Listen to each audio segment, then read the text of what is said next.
All right, people, hello, good morning, good afternoon, good evening, wherever you are in the world. Thank you for tuning in. I really appreciate it.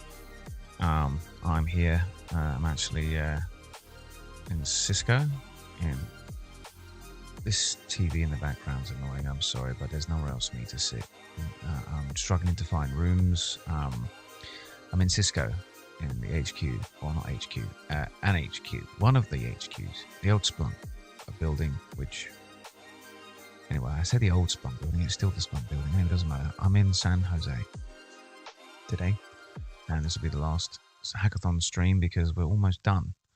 What we've been working on is building HARific, and the whole point to HARific is the ability to understand and look through a HAR file very quickly. So why would you need to be able to do that? What is a HAR file? A HAR file is HB archive, HAR, and it's a conversation between the client and the server, a front end and a back end, whichever you want. It's an A and a B, it's ping pong, and it captures all the HTTP requests and all the cookies, headers, parameters, query parameters, all that kind of stuff, and timings as well. And that's something we're looking at today is timings. So it collects all of this, stuff, and it indexes it really quick. Right, so we've got this archive and this tool that's going to index everything. And what I mean by index is it's going to scan through the entire HAR file, every entry, and look at every single item. And then you're going to be able to filter it, you'll be able to search it as well. And that's kind of what we're looking at here.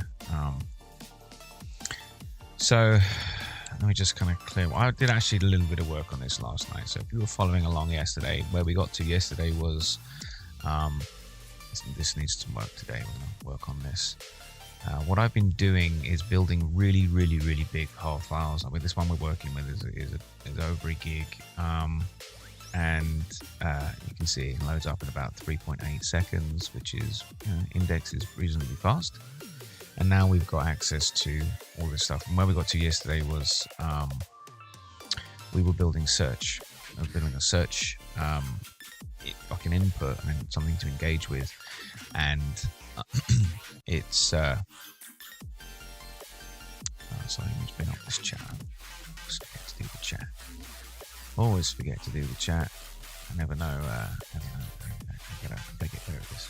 Gotta get better at this. I will get better at this, I promise.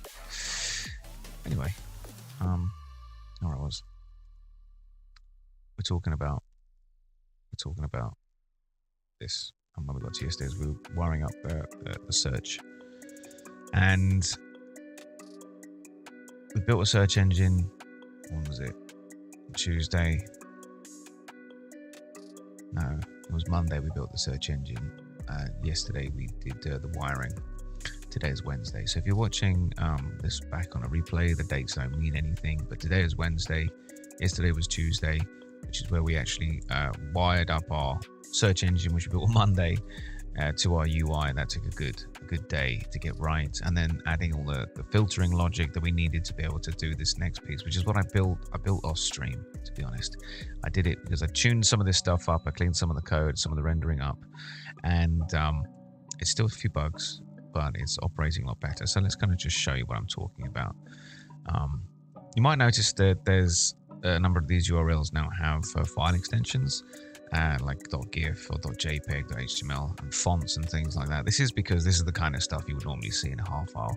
Okay, it's not going to be lovely API calls. It's going to be a big, long waff of rubbish that you've got to filter out. So you're trying to find that thing, and you've got just loads and loads and loads of these markup files, module.js, random JavaScript coming down, CSS, all kind of stuff like that, SVGs. And we need to get rid of it. So that's, because the first thing you need to do, and I actually spent some time yesterday with my friend Oscari, and Oscari was telling me about some of the pain that they go through when we're doing some of this diagnosis on call. And the first thing you do is you load up the spec and you start cutting everything away. It's like, I don't want to see this, I don't want to see this, I don't want to see this, I don't want to see this. So you'd filter down, and then you'd search through that filtered list. So, you know, we've got a search here. You know, you press S and up comes the search. And I've actually generated this HAR file with some things in there. So if we do bish, right, it's running that search in real time. Bosh. So you can see the spinner come up there. So not bish bosh, bish, not bish bosh.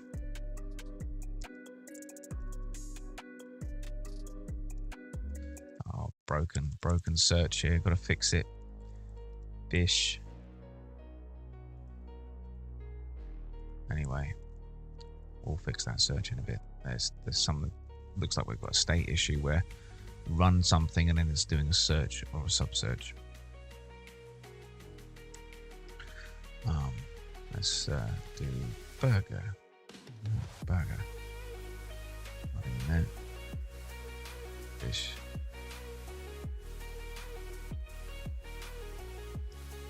Fishbow.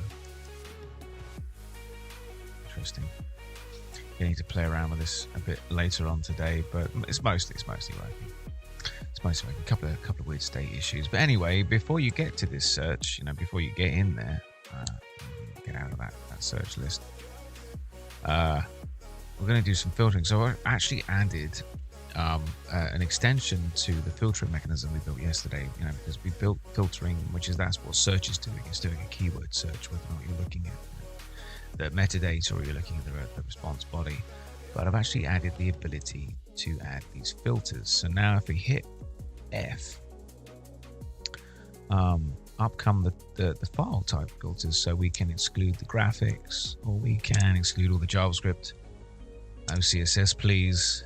No fonts. I don't want to see the fonts. No markup and no and just basically no files. I don't want anything with a file extension in there. Get rid of things that you might want to look at. So for example, we've got .json and .zip. These aren't caught by the other filters. Like they're not markup fonts and these things.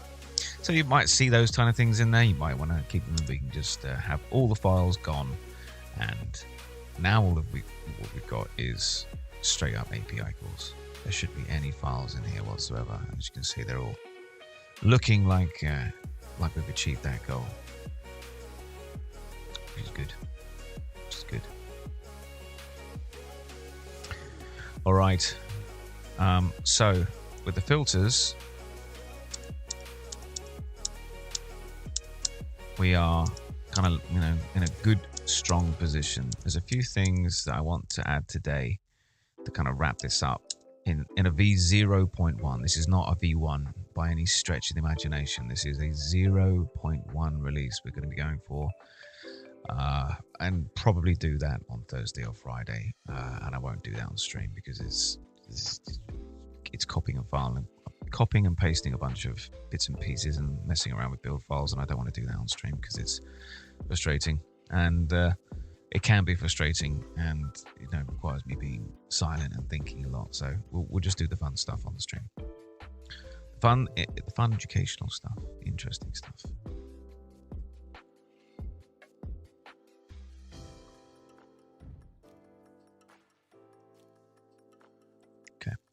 So we got our filters, we got our search, and this is a big file, by the way. So I've got live search on by default. So you just start typing and the search results come in. You can see the spinner there is doing its thing when it needs to, just to show you something is happening. Blah blah blah blah blah. There's 10,000 entries in here. 10,000 entries, 1.3 gig, I think. All right, so the other thing I did this morning before I got on the stream was when I woke up, we hit return on any of these items, and now we get the it's much nicely rendered request and response. The timings, this is interesting because I want to come to this in a bit actually. Once we've got this next piece done, this next feature I'm about to talk about done, I'm going to come to the timings.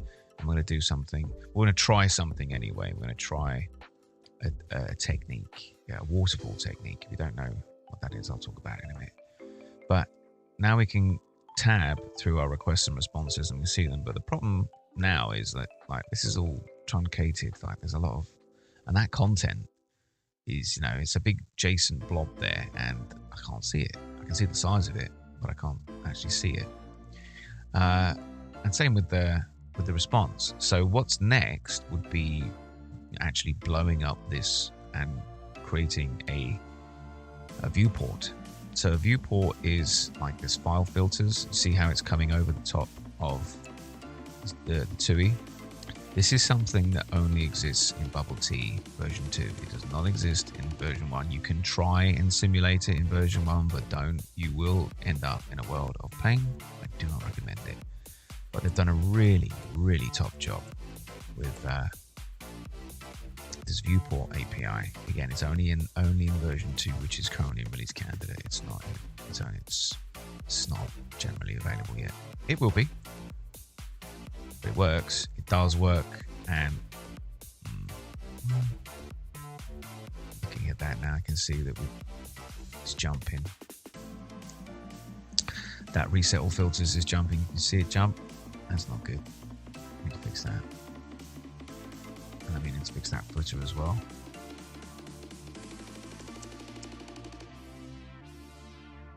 Reset. Ooh. Forgot about that. Escape close. Right, so we hit R and it resets everything. Nice. All right, so anyway, we'll come back and clean that stuff up in a bit. I do want to kind of do another feature build, and then we'll go and come around for a clean sweep. And then also something else I want to finish off today as well is there might be another stream tomorrow. There's a lot to cram in now. We're cramming in a lot of things, and whilst keeping the code at high quality. Ooh. Anyway, so the other thing I wanted to do was bring in HARGen inside HARific. It doesn't need to be its own tool. It should be part of HARific. It's already there, and now it's doing some really cool things like being able to generate predetermined search keys in bodies, as well as generating these new file extensions. So it's quite useful as a little tool in its own right. So HARific will now not only allow you to read and view and search and filter through these HAR files, it'll allow you to generate big fake ones as well. And then we can start thinking about, well, what does HARific look like at scale? And how can we bring this experience into other tools? How can Wiretap, for example, consume HARific? And, because you can replay files through Wiretap, so we can actually use this in Wiretap. And there's loads of other things we could do there. There's loads of exciting things we do there. But let's keep focused. Keep focused, people. We've got to stay on the ball today because time is running out. So the first thing is let's pop Claude into plan mode because we've done the rendering here. And what I did is I created this rendering element as a reusable component, so the rendering's only done once here. I mean, there's only one piece of code here. It's just throw in the object. It's gonna do this nice two column formatting that I've got in here. Quite happy with it, and it's also working with the mouse. I'm using the mouse here to kind of scroll up and down, which is nice. And the table also is responsive to the mouse, which is it's nice. Very nice. God, I love you, Bubble Tea. I love you, Charm. Sorry, not Bubble Tea. Great product, Bubble Tea. I love you, Charm. You do good sugar. Sorry. You do good stuff.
I'm sorry, I didn't realize I was muted. I apologize. Thank you for letting me know, chat. That's WebMedPL. What's the plan for coding now? Sorry, I was muted, so you lost all the context. I'm sorry. I'll do my best. I'll do better next time. I pressed the wrong button again. I can't. It's because I don't have multiple monitors in front of me. I've got like a little iPad I'm trying to stream stuff to, and I'm full screen on this, so I'm missing stuff. I apologize. So the plan for today is we're going to render out the requests and responses in a viewport, which means when you hit enter on the requests and responses, it's going to blow it up. It's going to render it out without no truncation whatsoever, because we're truncating stuff because we've got a small footprint for those two split views. And then we're going to add some code syntax highlighting. Now, what I did in Vacuum last time I did this was I rolled my own simply because I couldn't find a clean working solution that actually looked good. Everything looked a bit messed up when I was combining the ASCII codes that was using bubble tea with something else. It didn't work properly. I couldn't get the two to gel. So I just rolled my own using lip gloss, and lip gloss is great because it's basically, all you really need is lip gloss because it's doing all that styling on these components. There's an amazing amount of stuff you can build just using the fundamental building blocks that come with bubble tea and bubbles and all that stuff. It's in there. You don't need necessarily to pull in a dependency that does it for you. Like we were looking at yesterday for doing forms, and quite frankly, it's easy just to roll your own using the raw atoms that come with bubble tea. That's all they've done. And it's simple because they've built such a really clean SDK and a really nice framework. You can build whatever you want. So that's what we're going to do today. I'm going to actually get it to go and look at lip gloss and look at the existing bubble tea stuff. So this is one I'm going to have Claude go out and do a bit of searching whilst we're planning. So first of all, I'm asking it to go and look in Vacuum and look at the TUI work that we did in Vacuum and determine if we can reuse that syntax code highlighting if it makes sense. That's where I was prompting. So we're gonna go into. I lost my train of thought. Sorry, I was kind of mid prompt, and now I'm kind of jumping back into the prompt, and I've got to catch my train going through my mind. Take a look at the code in there and determine if it's something that we can reuse. If we can reuse it, that means that I'd like to think about extracting it at some point. So bear that in mind. If we can't reuse it and it's too specific because it's only focusing on JSON and YAML, then go and look at the bubble tea. Go and take a look at bubble tea and see if there's anything else that we would use. But I'm pretty sure that we can just get away with our syntax highlighting code in Vacuum. Maybe not for the XML stuff, for the markup it might not work so well, but it will definitely work for the JSON and YAML. Go take a look and then tell me what you find. I'm actually going to give it a hint of where to look.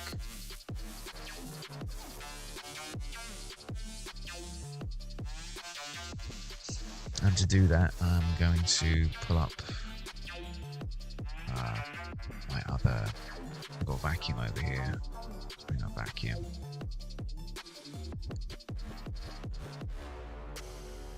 And then in Vacuum, where is on our TUI?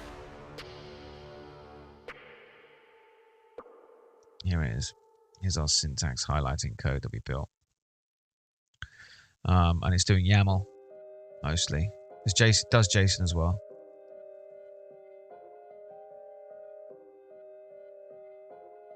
You can see that it's just easy, and then it's highlighting JSON as well. It was just easier. Just simpler. It's just simpler. All right, so we've already built this code. I know it already works. It works great. So let's see if we can. It's lint _ syntax _ highlighter. There's no point reinventing the wheel. There's no point having the LLM come up with a whole new structure if this one is already fully functional and tested and working and good. it just doesn't cover the syntax lighting. Yeah, thank you, Founders Mind AI, for telling me. I am sorry, I was muted. I keep making that mistake. It's because I can't see. I don't have enough real estate in front of me to be able to see properly. It's because I'm doing this on the road. I'm remote. You know, I'm not in my normal office back in beautiful green Virginia. I'm in sunny California. It's not sunny though. It's not sunny at the moment. The reason why I keep muting is because I'm sipping coffee, right? And what I don't want is me going and blah blah blah blah blah blah blah blah, because there's yuck. I know everyone would be grossed out by that sound. So I'm trying to mute myself when I do it, and then I'm pressing the button and I'm not like, there's still muscle memory that I need to build on this. So we've got the code. I'm going to go back to Claude and continue that and tell him, oh, I've forgotten the name of the file. That was it. lint_syntax_highlighter. That was it.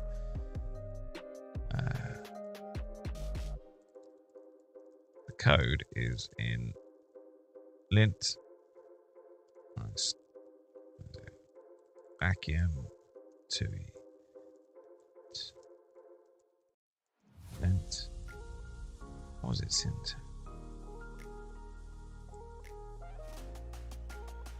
Is it? Yeah, I think that's it. I'm just gonna quick look. Yeah, it is. Yeah, that is it. Code is in there. Go take a look. Will this work? I think it will. But take a look, Claude.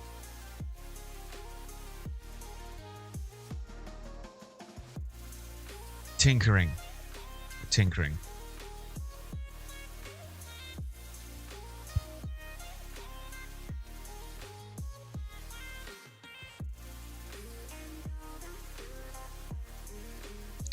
Getting that mute button.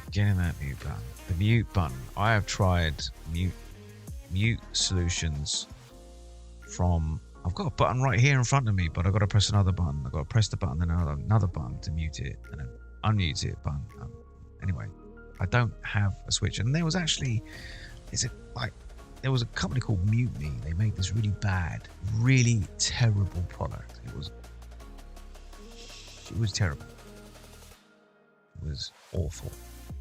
And you press the button and it would be like green and red. It was supposed to it's basically just a control for doing muting. The problem is that the USB would disconnect and reconnect. God, it was so hopeful. It was called Mute Me. All they did was muting, and it didn't work. It didn't work across applications. Didn't work consistently. Applications would steal focus. Oh God, awful. Number of times I embarrassed myself thinking I was muted. Goes red. We can hear you. It's like, can't trust any of it. I can't trust any of it. Right.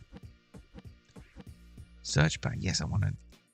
Yes, I want to do that.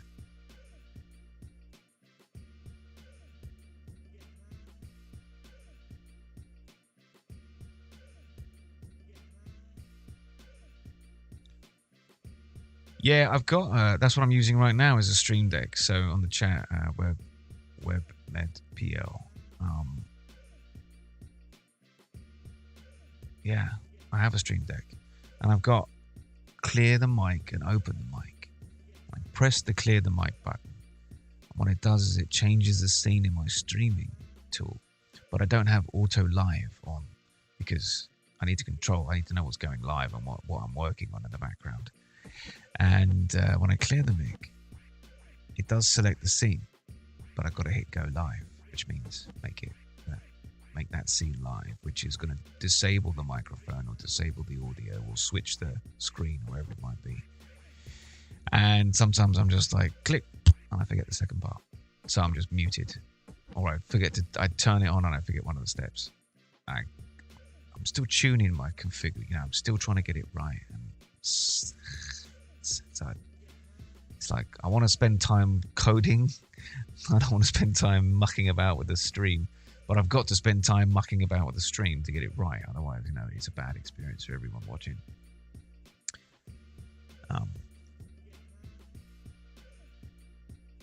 Let's see what we got here. Perfect. I've analyzed the vacuum syntax highlighter, and here are my findings. The analysis. What it does is it syntaxes YAML and JSON, blue and pink. Exactly right. Special handling for ref, green with background. Yeah, but that's very specific for OpenAPI, and that does not apply in a general consensus. Okay, so for that one reason there, I don't think we are going to reuse the existing code. What we will do is we will use the design, because this has got very specific elements in it for OpenAPI that simply aren't going to apply and potentially turn everything into a mess. So line by line processing, perfect for viewport rendering. Yeah, exactly. This is some of the stuff I was running into.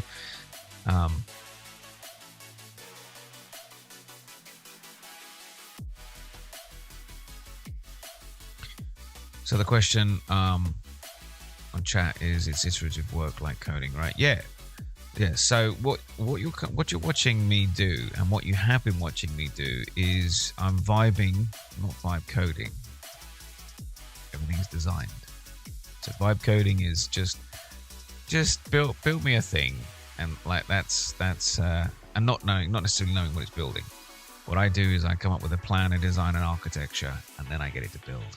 So it's like having a team of engineers who are building against my specifications, and building the specification is kind of what we're doing now. We're in a planning phase. We're like designing it. We're going through the design of what I want it to do, and then, you know, it's an execution phase, and you can walk away at that point because the plan is mostly there, and then it's jamming backwards and forwards just to get it right. And then what normally happens is you've got to go in and fine tune things by hand, just particularly when it comes to rendering. I've always had to do that. It doesn't matter how far along you get with the AI. You've always got to tune things by hand. If you want it to look, feel, work, and operate the way you want it to, whether that's an algorithm, mostly actually algorithms are okay. To be honest, the algorithms and the data structures are pretty robust. It's always the aesthetic stuff that needs a human touch, because computers just got no taste. There is no art in a computer. It has no soul. So that's the human touch, is the soul. So what we're doing here is we're going backwards and forwards. I want to put syntax highlighting in it. I've already done it for JSON and YAML. I don't have any XML or HTML stuff because it's not really that important. What's really important is the JSON, because we're debugging APIs most of the time and looking at the responses and seeing, you know, why is this payload so big?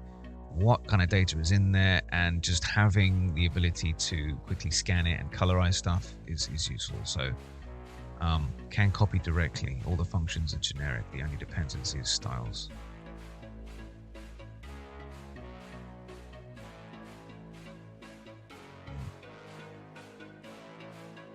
Yeah, don't do that.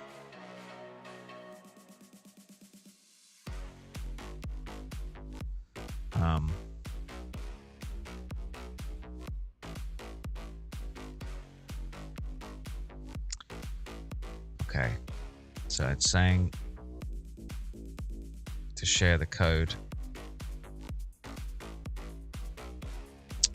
I don't want to go through the work right now of building another shared module and then creating that and a repo for it and pulling it in. That's some long-term work that needs to happen. There's a few other things I want to do that with, where I've got some shared stuff that needs to go across. And so I need to build like another library, like a shared library, a lot like libopenAPI, which is used across everything. I need to build something similar that's going to hold all these bits and pieces, so like utilities. It's very much like what Cowboy Components is for all the UI stuff that I build, but you know, that's not open source. Won't be for some time, if ever. Maybe pieces of it will be, but most of it doesn't need to be. Hey, got another conversation happening. We got KU Hara. Yeah, I remember you. Hello. How you doing? I was in one of the old streams. Old streams, that's funny. I've only been doing this for about 6 days, 7 days. 7 days. About a week, actually. I didn't stream for a week. Old stream. So I'm not going to see the chats. Yeah, I only see what's happening right now. I can't see anything in the history. So welcome back. Thank you for coming back in, HARific. Welcome to the party. Today we are doing some syntax highlighting, and we're going to make a decision. Yeah, I did see. Yeah, I see. I look at the chat. I look at what's going on. I can see you. Mostly, I'm still struggling at the moment because I've only got a small amount of real estate on my screen here. I'm just going to take a sip of coffee, and I'm not going to gross you all out.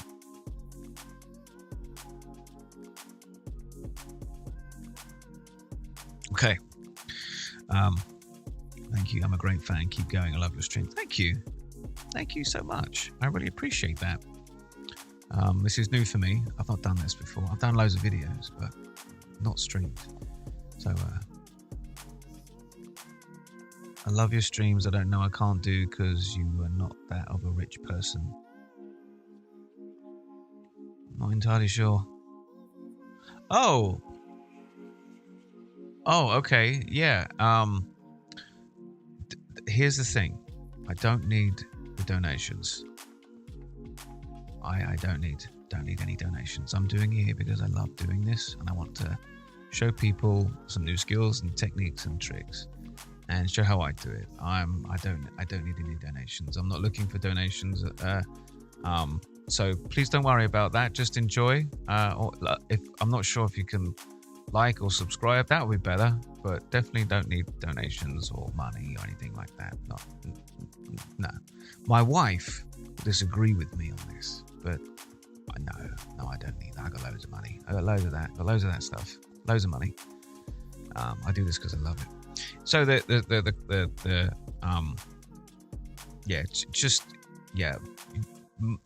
money thing. Yeah, loads of it. Don't you about that? My wife would disagree. She'd say, yeah. You need you need to get the money from all the money. I'm like, but we got loads of it. Why do we need any more? I mean, all money is always nice, right? Everyone wants more money, but at some point the money becomes nice, and it's just now a facilitator for doing more stuff. It doesn't become the purpose. It's no longer about I need to do these things and get loads of money. It's I've got loads of money and there's loads of money coming in, so then we can focus on the higher level things now. Money does not buy you happiness, but it does buy you time.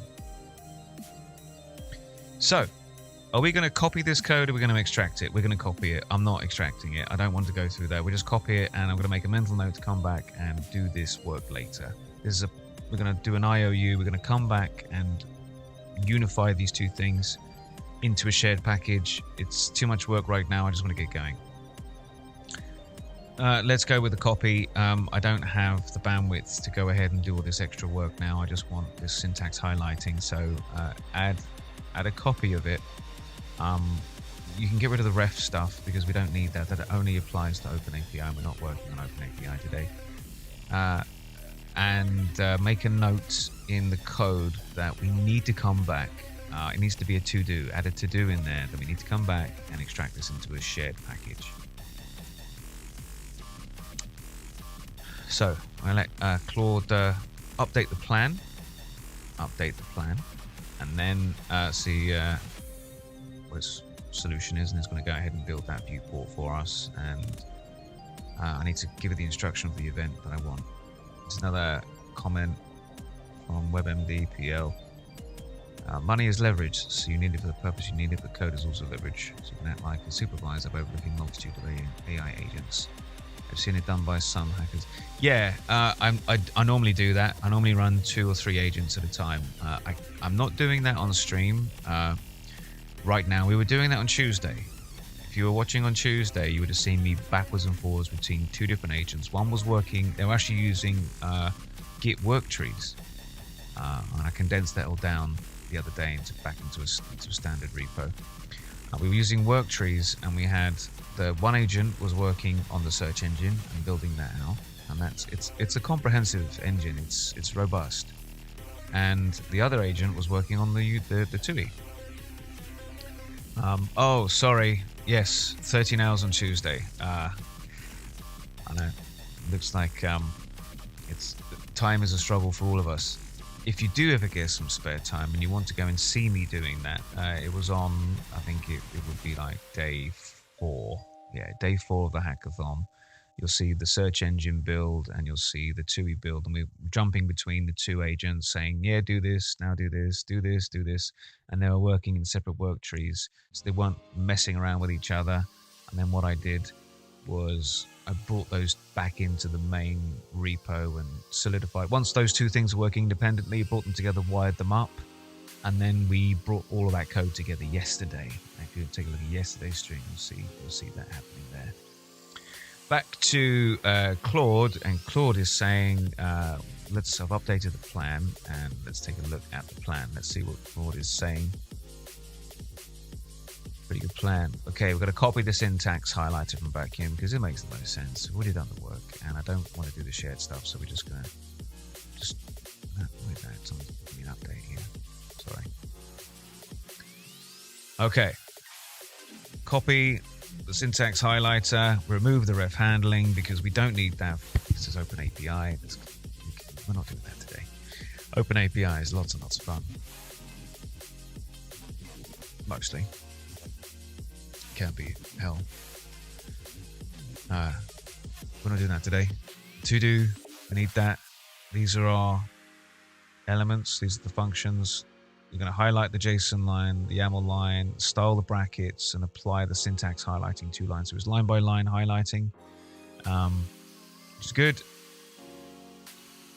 We're going to bring in these constants, and these are using lip gloss styles we've already got, our RGB blue and pink and the yellow. I hate yellow. It's my worst color. It's the color I hate the most, and I use it only for warnings. Only ever for warning and polymorphic. You know what? That's why I made polymorphism yellow in the Doctor. It's because I hate it. I think I hate polymorphism. I hate it. I mean, sometimes it's like, oh, if only we could make it polymorphic. But those times that is actually a requirement is like 0.1. Most of the time, you don't need it. The only polymorphic trait I like when it comes to JSON schema is all of. That's a good one. Keep that. That's easy. Any of. I don't know why it exists. I just don't know why anyone would ever build that. It could be any of these things. Yeah, but any of these things could be completely unrelated objects. It could be cats. It could be cars. It could be burgers. There's no way of knowing what it is. Oh, but we need it to be flexible because legacy. That's the problem. So this is how we're going to determine what to render. Strings. It's going to use the content type. It's a smart idea, but it's also a potentially dangerous idea. Dangerous. It's dangerous because the content type, the API might be wrong. If you're doing like a regular file server, like, you know, using Nginx or, I don't know, name your favorite one, then the content type is normally set, but it's not. Like, you could be serving up a YAML file, but the content type is set to text plain because you've built like a custom HTTP server in Python or Go or Node.js, been hosting some JavaScript little doodah, and you're not setting the media types on the headers. You know, the response header would have the media type saying this is, you know, text/JSON, application/JSON, or text/YAML, or fish/cake, or whatever the hell you're using, whatever you've got in your own media types. It's Brody. I just love seeing these types on streams. I'm not quite sure what you mean, Brody, but thank you for joining. I appreciate the party. Welcome. We're talking code. Always code. Everything code all the time. Code, code, code. So, we need an enter key handler. Oh, this is what I was going to instruct it. It's done it. It's done it. It's done it for me. One of the things we need to do is wire up the enter key. So when we're in the viewport, I think that's how we're going to trigger. Sorry, we're in the split view. That's how we're going to trigger the viewport. And the detail model. So this is the pattern from modal. Sorry, modal. Yeah, it is a modal. It is a modal. Definitely a modal. Do you know what a modal is? A modal is a window or a design panel. It's something. It doesn't have to be a window. It can be anything. But a modal is something that seizes control of the interface, whether it's user interface or a terminal user interface or whatever it is. It's like it's a hey, you can't do anything right now. You've got to answer this question, or you've got to use this set of controls here. It's like all the keyboard controls, all the mouse controls are captured on this. Now in a GUI, you can only click outside of the GUI, like in an overlay, and it will get rid of the modal. But I'm calling it a modal. They call it a viewport in Bubble Tea, but I want to call it modal because that's what it is. It's what it is. It's what it is, man. What's that? Speechless. What's the best viewers on Get? Bots. Who would buy Why would you buy viewers? What's the point of that? It's like they're not viewers, are they? They're robots. You're just buying robots to jump in your channel, and you're kind of doing that typical grift where, oh look, there's loads of people on the stream. I'll jump in because there's loads of people watching. There's no one watching. There's a bunch of robots. No one's watching. Talking to yourself. But maybe it's true. I don't know. I have no idea what I'm talking about. Don't listen to me.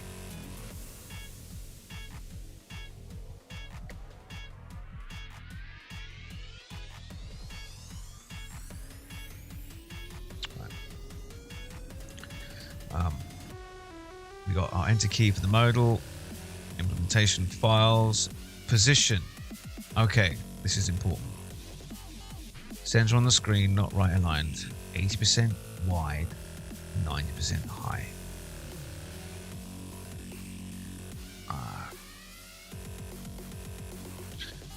You're right on just about everything there, Claude, but I'd like to make it 90-90 instead of 80-90. So 90% wide, 90% high. Let's see what that looks like. But everything else, I'm happy. Let's do it. LFG.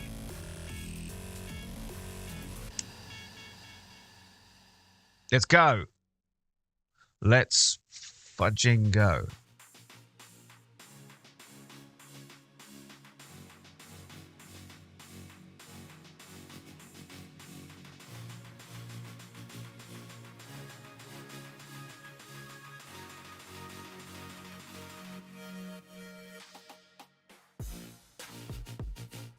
Let's go.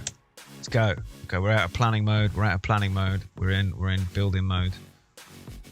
Building mode. Question from WebMDPL. So it seems that most of the work is done at the planning stage. How do you change approach, think out of the box, like to do perplexity asking, how do others solve this problem? How do other people solve? That's a good point. Yeah. So you're right. Most of the hard work I find should be done at the planning stage. Otherwise, what you get is you start truly vibing, and because you haven't set a design from the outset, it starts to evolve. And when you ask an LLM to do the designing, you are asking for mayhem. It's because it's generating it from madness most of the time. So when it's got a very rich context on what to do, where to go, how to build, the boundaries, and you kind of go through that thinking. It's like, trying to design an architecture with nothing in mind. You just start drawing random lines, and you're like, oh, that kind of looks good.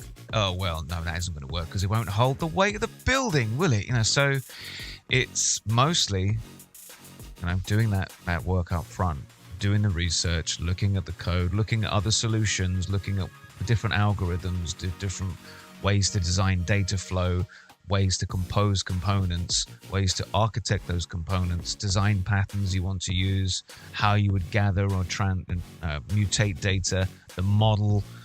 All of that stuff is done up front.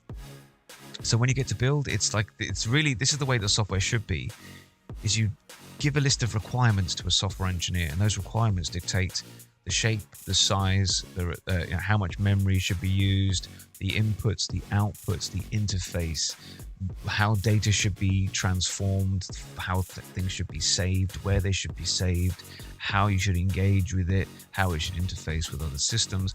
All of this is defined. It's defined in a complete requirements document, or as we say in the industry, an ERD, an engineering requirements document. An ERD is how you actually understand what we're going to build, how long it's going to take, where we're going to structure it, what's in there, and that contains things like architecture documentation and all of that stuff. All of this stuff exists without a single line of code being written. A single line of code. No code. Just design. Just planning. Just requirements. It should do this, do this, do this, do this, do this, and not do this, and not do that. If you don't have that, you are going to end up with what most vibe coders end up with, is just straight up mess. Just nonsense. It's unshippable slop because it's not designed. There's no requirements built, and building the requirements is actually one of the harder things to do in software. It's understanding the requirements of the customer and the needs of the system, and then being able to define them clearly and communicate that in a way that is understandable by an LLM. That's the skill. It's not just saying build me an app that does this, and this. Put authentication in. Oh, I want to be able to print PDFs. You'll get pure slop and end up with slop.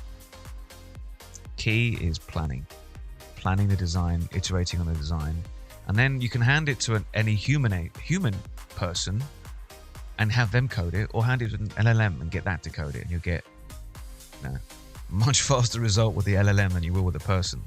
Much faster. But it's the same thing at that point. And you go through code reviews the same you would do with a human, and different levels of engineers, senior engineers would already make a lot of the changes you needed to make from a code review, like putting in the right design first of all, and the junior would make some simpler mistakes, and that's probably where you go like, how do other people do this, and you get all these other ideas in, and you kind of figure it out. But the problem is well, not a problem. It's not a problem. It's the difference is I've done most of these designs before, like building a tree, iterating through a tree, building a graph, iterating through a graph, walking a tree, walking a graph, understanding data transformations and how then to build mechanisms that do ultra-fast filtering, or building an abstract syntax tree, an AST, and walking that. When you've done this over and over and over and over again, there's only so many ways to skin a cat. There's only so many ways you can scan data, you can read data, that you can build and architect controllers for APIs and models, in a language as well. Like you become really, basically idiomatic, and there's not many other ways that you're going to learn from other people. Now there is some really interesting stuff. If you're building something in a domain that you have very little experience in, and I'm going to show you something. I'm going to show you exactly what I'm talking about. Look, I'm working on this. I'm going to tell you what it is. I'm working on this. It's a side hack. It's my side hack. Look, it's all lovely. Lovely, lovely, lovely. Look at that. Look at that. Isn't that nice? Anyway, that is an example of where I know what I want, I know how to make it work, but I haven't got experience building in those specific APIs. In this case, it's Three.js. I've not worked with Three.js before.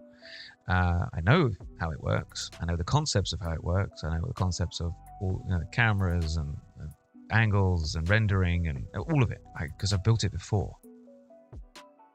But I've never used it myself in terms of this particular framework. So that is where it becomes really useful. It's like, give me some guidance on this and this. I've not wired this up before in this way. Well, what do others do? And usually you get some really interesting insights, and it's a great learning tool. Great learning tool. In fact, not too distant from now, I'm going to be working on a brand new project that's got nothing to do with any of this stuff. APIs, HARs, or anything is completely different in a completely different realm with a completely different audience. It's still software engineering. It's going to be interesting software engineering, but it's going to be with a different twist. I'll be working on that, and it's a different domain in a language I've never worked in before, never used. So I'll be kind of learning on the go. Another couple of questions. I'll take a couple more, then I'll get back to this because we've got quite a lot going on here. So in the end, about delegation, if you're an employee, most of the time they mess up, it's your fault, as you do not specify enough of what you want. Yes, exactly. It's about being able to communicate and delegate, right? It's about being able to explain what you want in a way that is grokkable. Grok means to understand. It's understandable by everyone. It's a document you can then give to any engineer and get, with obviously there'll be their interpretation of it on top. But if the most of it is defined, like the interfaces are defined, the inputs, the outputs are defined, who cares about what's inside it? You want peanut butter. Like how they make the peanut butter is part of the skill of the engineer. Like they could have slightly crunchy, watery peanut butter. It's still peanut butter, but it's crap. That's the implementation. It doesn't run very fast. It's glitchy or it's buggy. It's like, then you could have another implementation that is just smooth and rich, creamy, and tasty. And that has great memory optimization. It's responsive. It's scalable in a linear fashion. That's the skill, right? And that comes through experience, in my opinion. Yeah, I don't play whack-a-mole with bugs. There is no real whack-a-mole with bugs because I understand how to fix them. I can fix those bugs myself if I need to. So I know where to point the LLM to go fix it. When I'm struggling with a bug, I know I can track that. Obviously, looking at the track, I know where the bug's coming from. I read the code. I was like, yeah, this is why it's happening. And a lot of the time, I can just point the LLM at the issue and say, look, here's a sequence of events that caused this. We did this, and this, and then it blew up. Or if I do this and this and then this, then it blows up. And giving that sequence of events, it's easy for the LLM to go and look at the code again and do exactly what I would do and just follow the data flow and say, oh, well, we're mutating it here, then we're changing it there, then we're adding it here, and then we've got a race condition there, and that's changing the two threads or two routines are changing the state, or two threads, whatever. But that only comes through having sat there with a debugger for hours, stepping over line by line by line, and particularly in recursive systems, asynchronous recursive systems, this is a nightmare. It can be a nightmare. No LLM can solve that. I have not found an LLM that can get anywhere near that level of sophistication. Can't do it. But if it's something that's just right in front of you and it's straight up pattern matching, it's great. And obviously, honestly, 90% of it is just pattern matching. It's looking at the code and understanding exactly what the code is wrong and knowing that it's off by one because of a character or something.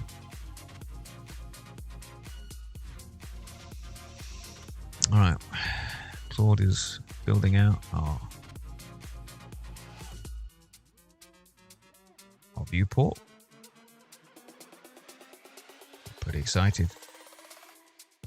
We've given it enough foundations to build exactly what we want in the way we want it. The highlighting should be with the right colors. We've already done the work. The work moved ahead with the vacuum because it does exactly the same thing. It renders out syntax highlighted code in the terminal, in a viewport. And again, it just took a while to get right and to figure out because you got strange streaming issues when rendering. And the thing that it's interesting it's interesting to remember when you're looking at a terminal user interface. That terminal interface is text. It is text characters that are colorized using ASCII codes. If you don't know what ASCII is, it's like American Computer Standard for, I can't remember the exact acronym now.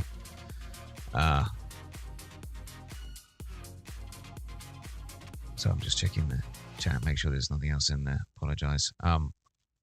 ANSI and ASCII. ANSI is like the escape sequences for colorizing terminal sequences, and ASCII is effectively key mapping. First, the original key mapping, the first 127 key maps. I think 128. I can't remember. Is it 27? I think it's 127. Starts at 0. Those original, like, then you got US ASCII extended, which includes more characters. But basically, this was the first key mapping for terminal consoles, and that's what it is. You're just colorizing text. You're colorizing text and bars.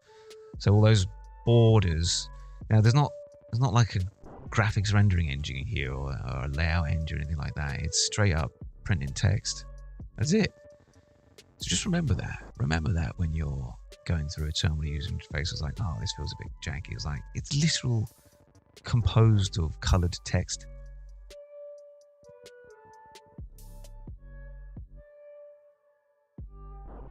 It's easy to forget that.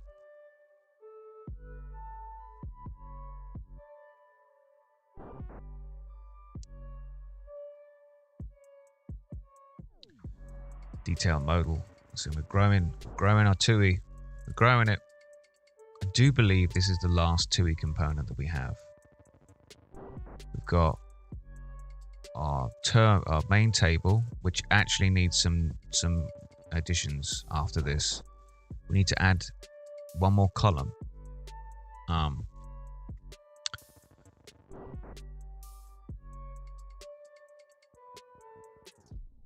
One more column. And that's going to be the size of the body. We've captured that in the index, but I'm not doing anything with it, I don't think. It's a column for the size of the response. And then I want to see, I don't know if it's going to work. I want to see if we can build a waterfall experience. What do I mean by waterfall experience? See if I can show you. Oh, look. Chrome is saying it's blocked ads. Let's just go to Google. Google.com. No, let's not do that. Go to PB33F. This is more interesting. Go to inspect.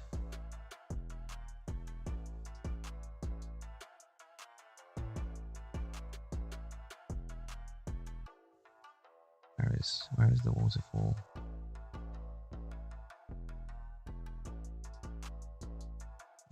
Filters. Don't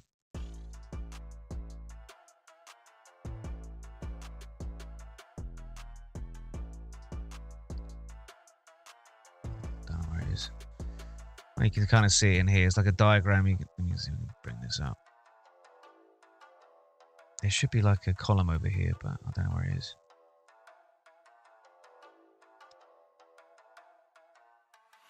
This is driving me nuts. Come on, Chrome. God, you're so.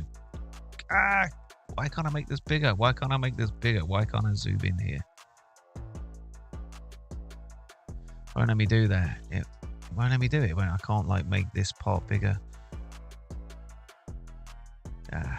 It's annoying. You can see over here though. There's this.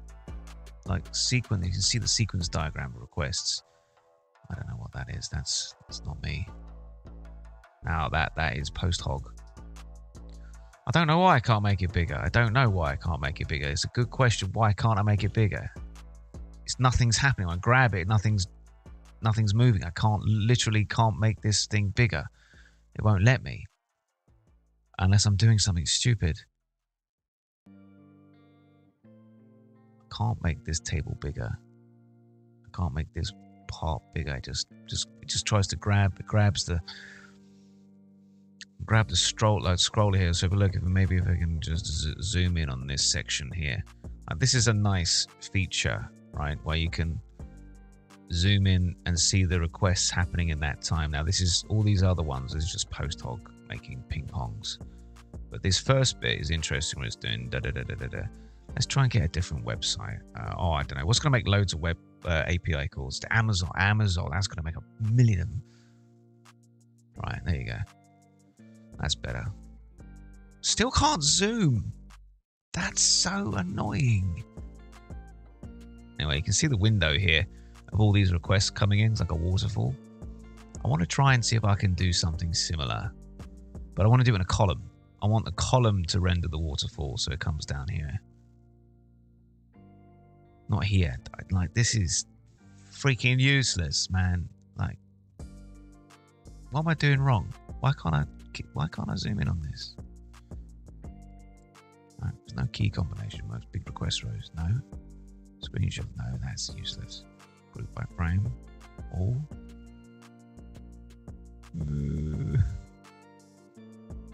Controls. No controls.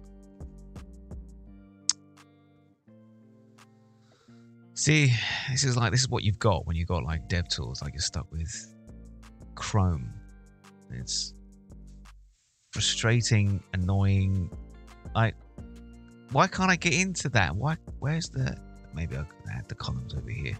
There we go. There we go. There's the board. There we go. This is what I was missing. All right. Let me compress this timeline. So this is kind of what I wanted to go for. You can see like it starts and then request. Move all these timings of how long the lookup was. So you can see the request was sent, waiting for the response and the download. I can actually render those out. And it's got, I don't know why these put these as green. Initial connection. I see. Okay, it's color coded so that you can see like through the waterfall of the connection. Why this is important, it is important because you can see how long each request took. This is something that's missing from HARific, is this, or this kind of visualization, and I'm not entirely sure if I can break it out like this. Oh right, I can't. So what I can do is this though. What they've done is there's an aggregated view in for each request. You can see the aggregated view of the waterfall, stalling, DNS lookup, initial connection, how long the SSL handshake took. Then you sent the request, and this is often the most important one. How long were you sat there in a client waiting?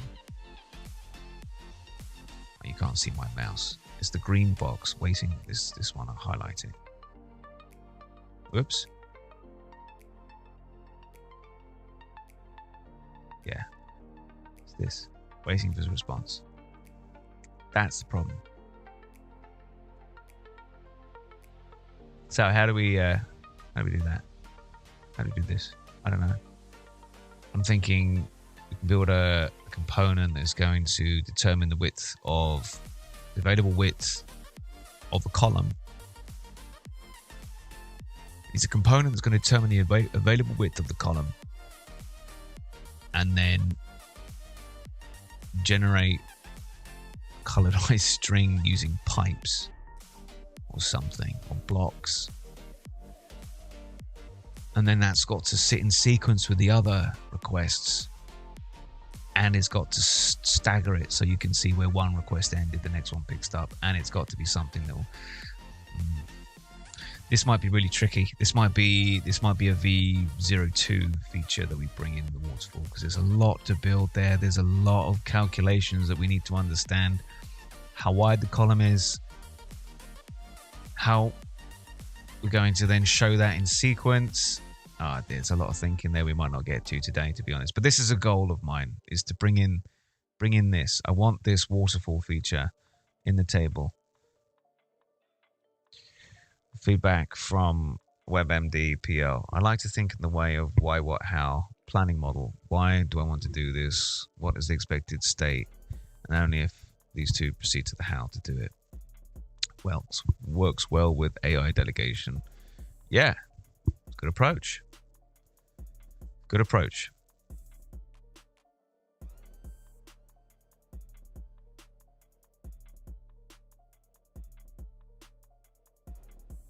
All right, let's go back. Now I can now show you what I'm talking about. Everything compiles and ready to test.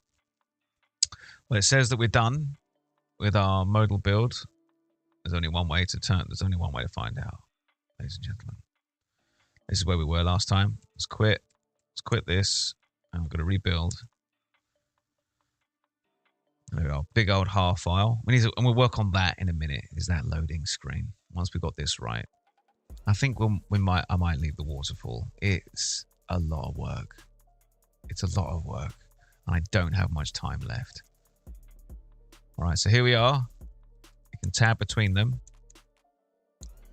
Let's drum roll, please.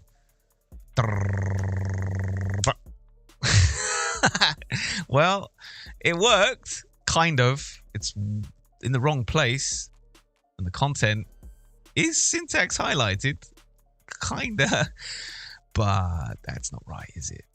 It's not right. It's not right. You know what? I want to take a picture.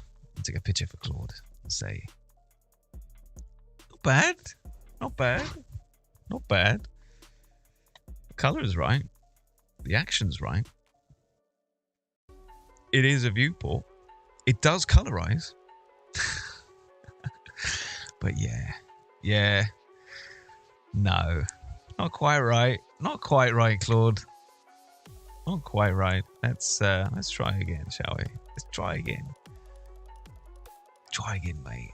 You can do it. Not bad, Claude. Not bad. We do have a viewport.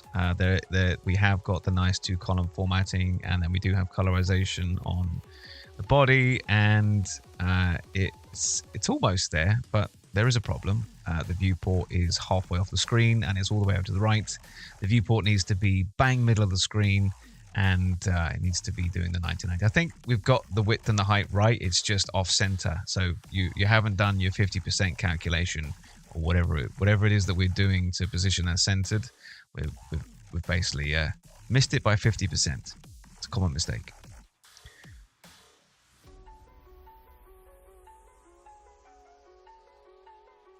The next thing, Claude, is I want to the colorization on the JSON, the body is great, it's working, but I need it pretty printed. It's right now, it's going to be all compressed onto one line, which is, whilst the color coding will help, it still won't help. It's nearly impossible to read. So pretty printing on the JSON and keep the colorization. So fix the positioning and the pretty printing, and let's see what we got.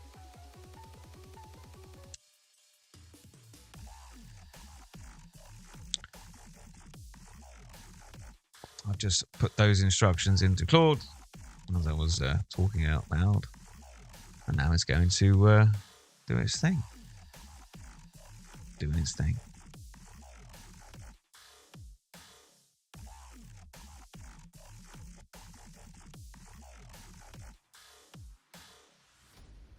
Let's see. Got it. 2 fixes. The modal positioning is off. We need to center it properly using the right align logic. Yes, it's wrong. Shouldn't be using that. That's the right align logic is for the filter. You've gotten yourself confused. JSON needs pretty printing. Yes, it's compressed on one line. Useless. Gotta pretty print it.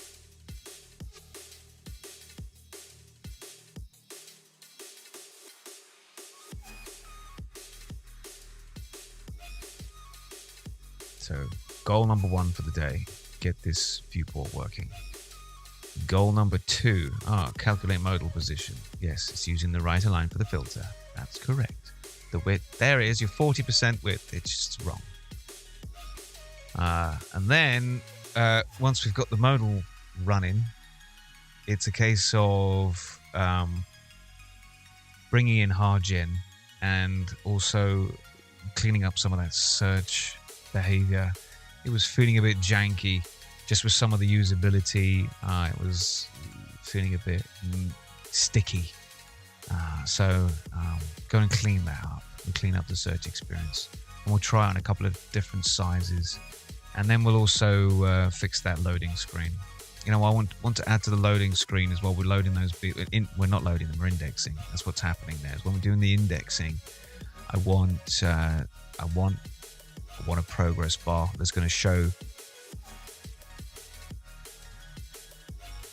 It's going to show progress. It will show where we currently are in the index, and it'll show how much we've got left to go. And you're going to have to use a stream for that and update that. Ooh, that'll run really quick, maybe too quick.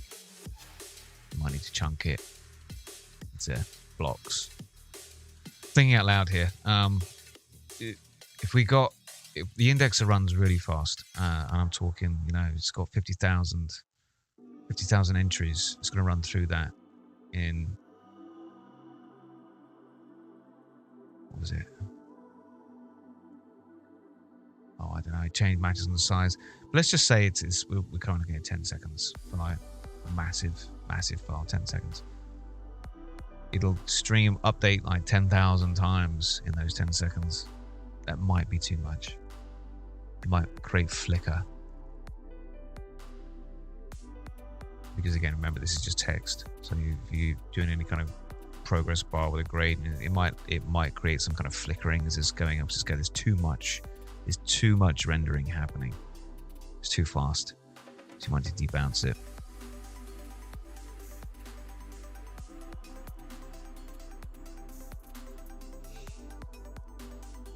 Yes, you're right. There's a comment from WebMed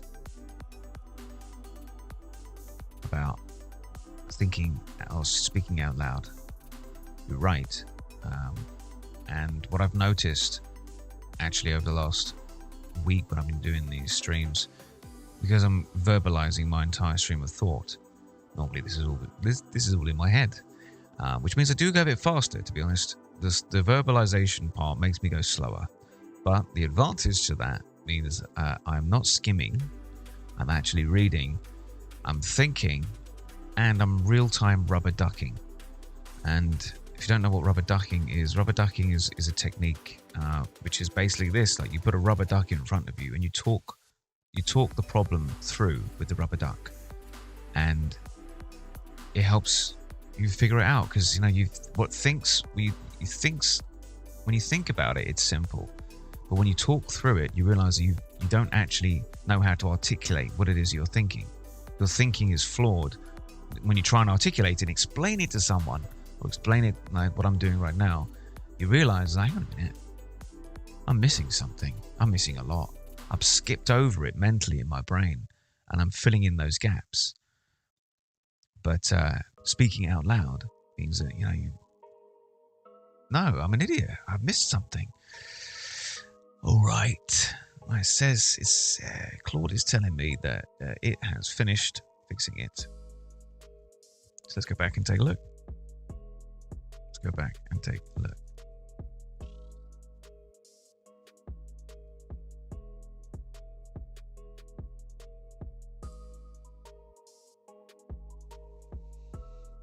Yes, you can only speak one word at a time, so it does force everything into this linear fashion. You're right. So, as a comment from WebMD again, thinking about one word at a time, it forces you to think in a sequence, which software is often very important. The problem I'll come back to again is that when your software is asynchronous and is recursive, hell, it's hell.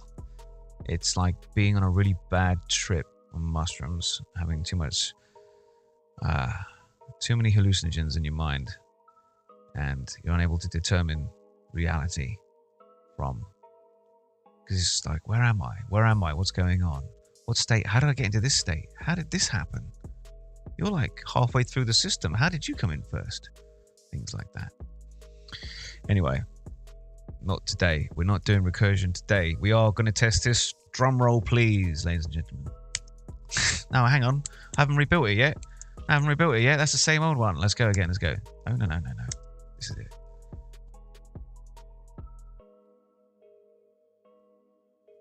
All right. Drum roll. Drum roll. Yes. Yes. Thank you, Claude. Thank you, Claude. We are doing exactly what we need to. Look at this. Look at this. Look at this. That's smooth. This is page down, page down, page down, page down. Page up, page up, page up. Page down, page down, page down.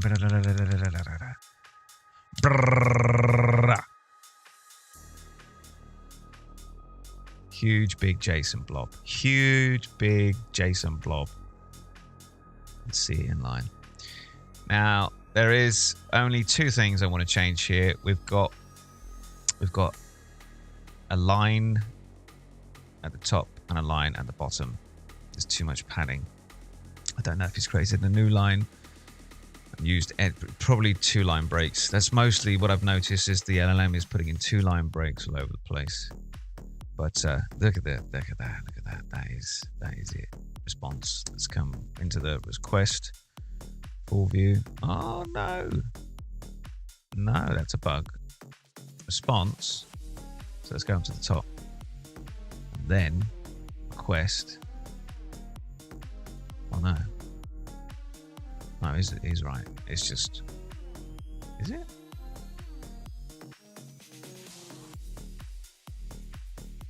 No, it is. That's right. I thought it was wrong, but it's not. Those are two different objects. Yeah, it is rendering it. It is. The only glitch I think that I can determine is if we scroll halfway down.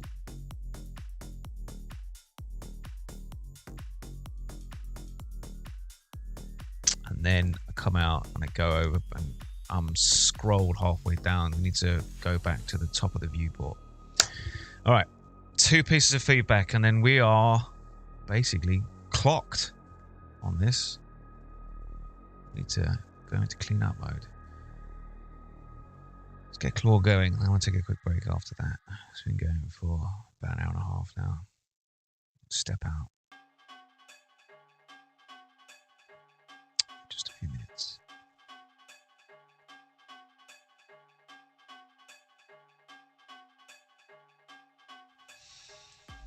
Looking good, Claude. Looking good. Only 2 things I think we need to clean up. There seems to be a blank line at the top of the modal and a blank line at the bottom of the modal. Seems to be like maybe we're doing 2-line breaks at the top and the bottom. Can you close those up so we make the most of the available space so we don't have blank lines just being wasted? Because, you know, for large JSON files and a small terminal window, you know, we're wasting space. Second, what was second? Oh yeah, positioning. If I'm in the response or the request and I scroll halfway down, looks great, everything looks great, But if I escape and then hit the other one, so if I'm the request and I escape and hit the response, it loads the response, great, but it's loaded the response to the same scroll position I had originally. So when we escape out of the viewport, we need to reset the scroll to the top. So we're not, you know, our position isn't off when we flip between response and request.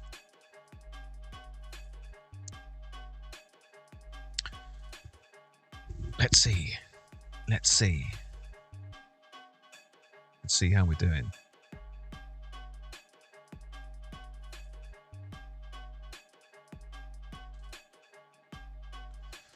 How are we doing?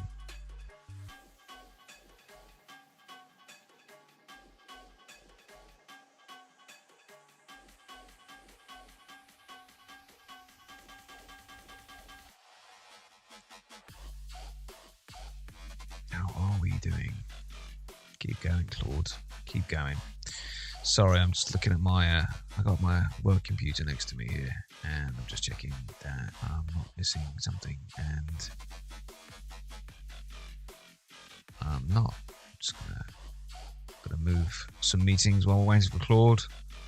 Move a couple of meetings.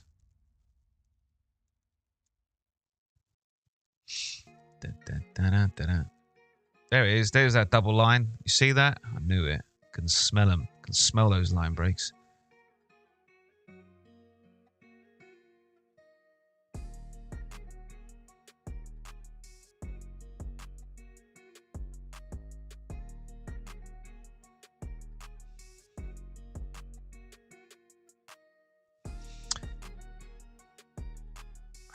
Still working there, Claude. Still working.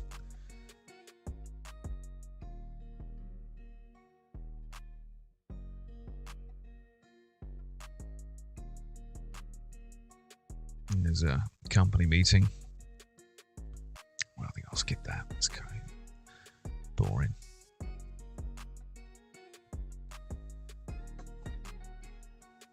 We're just going to code, because coding is what matters. Code. Show me the code. Show me the code. Ah, thank you, Claude. All right, great. So you've blank line title, blah blah blah blah, blank line. No, you got those two the wrong way around. You've probably got them broken something now. Maybe. But yeah, the go to top, that's the key part there, is that viewport. Thank you. Thank you. Let's try. Let's try.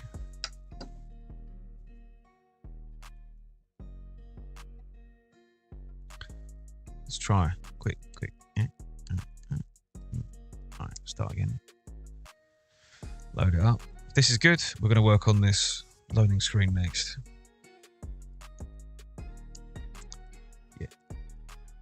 But now up and down doesn't work. Now scrolling doesn't work, Claude. Now I can't move up and down.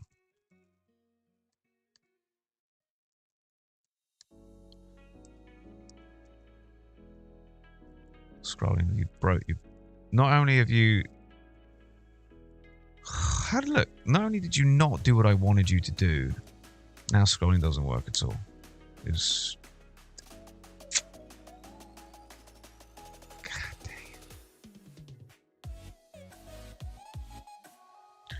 Hey Claude, you didn't remove the line breaks properly, and now scrolling is completely broken. I can't scroll up and down at all.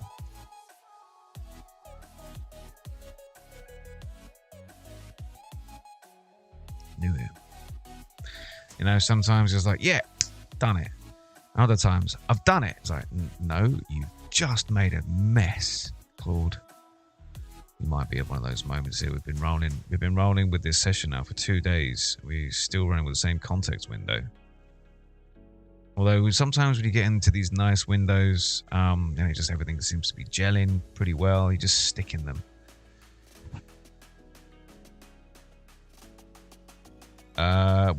So the question is, when do I decide to revert and restart? Usually what I do is I keep small increments. When I'm happy with where the LLM is, I'll commit the code. And that's my restore point, if you will. And then I'll try another experiment and see how far I get. And, you know, if I'm going wide on something, like I don't know how it's supposed to look, I'm just trying to figure it out, I'll usually just wipe all of it and just reset. Happens when I'm doing experimental stuff where I don't know what I want. When I know what I want and I know what the design's supposed to look like, I don't have that problem. But when I'm just jiving or jamming or vibing, whatever cool word you want to use, I'm just playing around with ideas. Yeah, pretty often.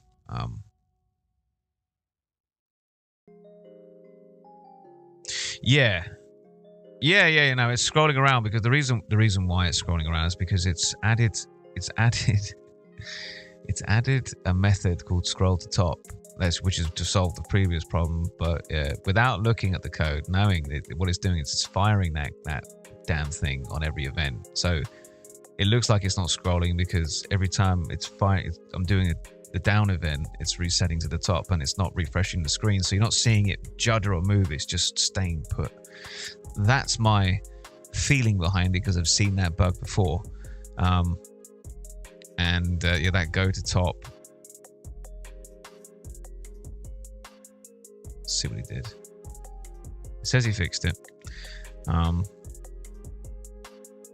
Yeah, it was hard locked at the top. That's my assumption anyway. I'm operating blind at the moment, not looking at the code.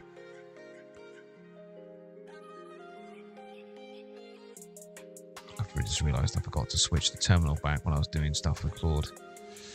All right. Try again.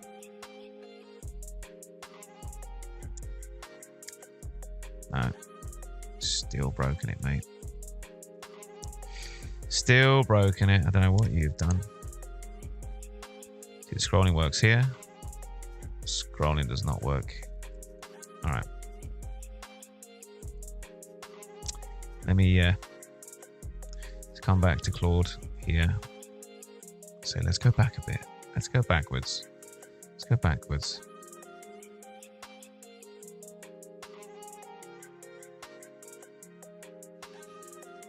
Okay, Claude. Whatever the fix that you've added doesn't work. Scrolling doesn't work. Everything was working fine until we talked about having the problem of the scroll position still being in the same place. So let's go back to that point there where before we started adding the go to top, revert to that point, and then let's review the code again and try a different step forward. What I'll do is when we revert back and we get back to scrolling, I'll commit, just as I was saying, we'll call that as a nice restore point effectively, because it does work. It works fine. It just, if you're going between the two, it's going to save that position. You might end up with an empty screen if you've got like a really small request to response after a big one.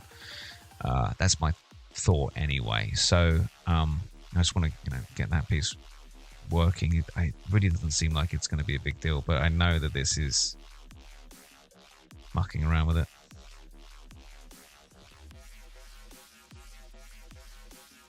Yes, yeah, that's a good idea too. Is sometimes I did that the other day. When it gets into a point where you're going backwards and forwards like we're doing now, it's like it's getting a bit messy. Is then I'll pull straight out and I'll compact the conversation, and then I'll bring up something like Opus and say, Opus, I need you to take a look at this. It's not working. We've been backwards and forwards with this other model or another model. And then you can change it and you get, you actually find it. I've found that what's really useful is if you have a problem like that and you're not getting it working with Claude, any of the models, use Codex. I never inject fresh context from outside. I never do that. I always write it. I don't trust other people's context. That's me personally. Codex is very good at reading code. Very good at code reviews. It's better than Claude by a country mile. It's better than Claude.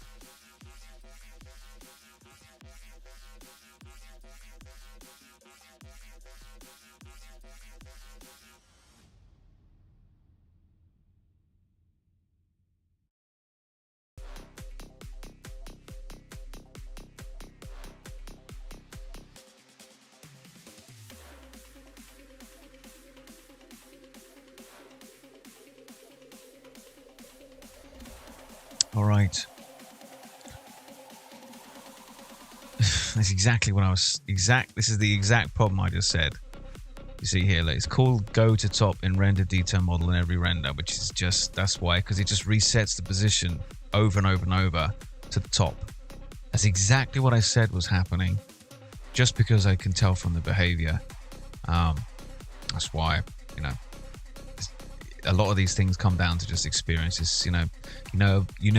Like the way something vibrates or the way the sound it's making isn't quite right. That feeling, that instinct that you can only get, that muscle memory that's built in, you get from repetitive experience. Yeah, I just knew that was the issue. Just knew it. All right, so let's try again. Let's go back and see if we've restored our point. Oh, it says it's fixed it properly. Let's find out, shall we, Claude? Let's find out. You had to get me to tell you that you're doing the wrong thing for you to go and look in the right place. We'll see. We'll see, my son. We'll see. All right, you're up next, loader. You're up next. Ah, beautiful. Okay, so our scrolling is exactly where it was. Our locking issue is gone. And if we actually let's scroll back down, do that. Let's do that. Scroll down. Let's go right down like 10 pages or something. Then we'll escape. We'll come over to our request and perfect. We still have the gaps. I'm going to go and fix those myself. I'm going to fix those. But those gaps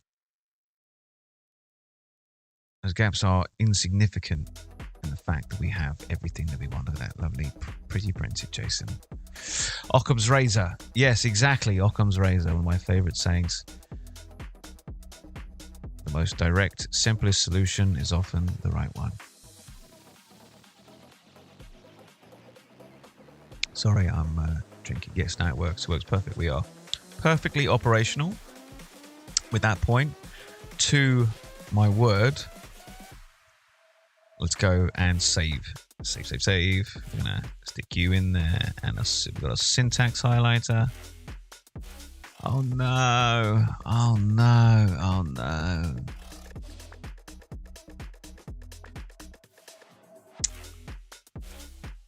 We've got the beach ball of death and you can't see it. The reason why we have the beach ball of death is it's trying to read a 1.3 gig file. And unlike HARific, this application is not optimized. So see how long it took? It's just sat there frozen. That was a good, I don't know, 15, 20 seconds. We can load it in just a couple of seconds. It takes it 15 seconds. That's how much faster HARific is than your average tool for dealing with HAR files. We've got this just to go in there.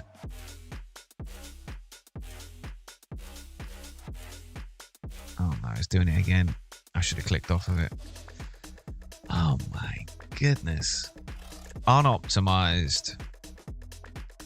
You can't see it right now, but my CPU is just like, this tool is not optimized. You know what they need? They need to integrate HARific. Yeah, I can't fix this one. Sorry, we're just sitting here waiting. I can't do anything. I could do this manually through Git and the terminal, but I'm sat here now. Just sat here now. Look how long it takes to read the HAR file. Look, I can't do anything. Okay. Click off. Oh, it's frozen again.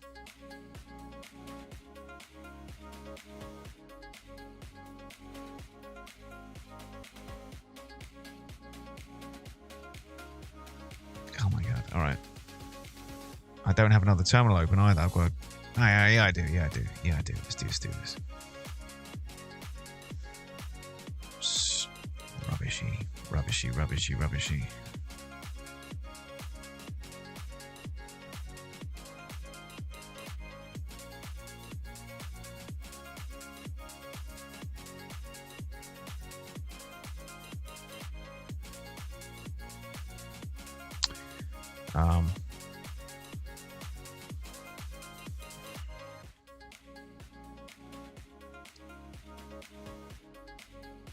Just gonna commit this. What do we do? Added syntax highlighting and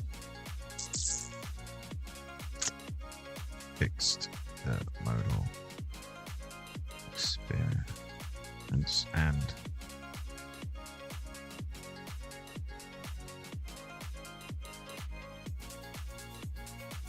I'll just say experience, that's fine.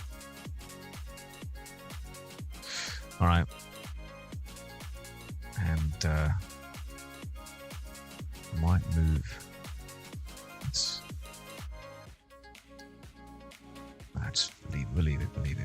We'll leave it. All right.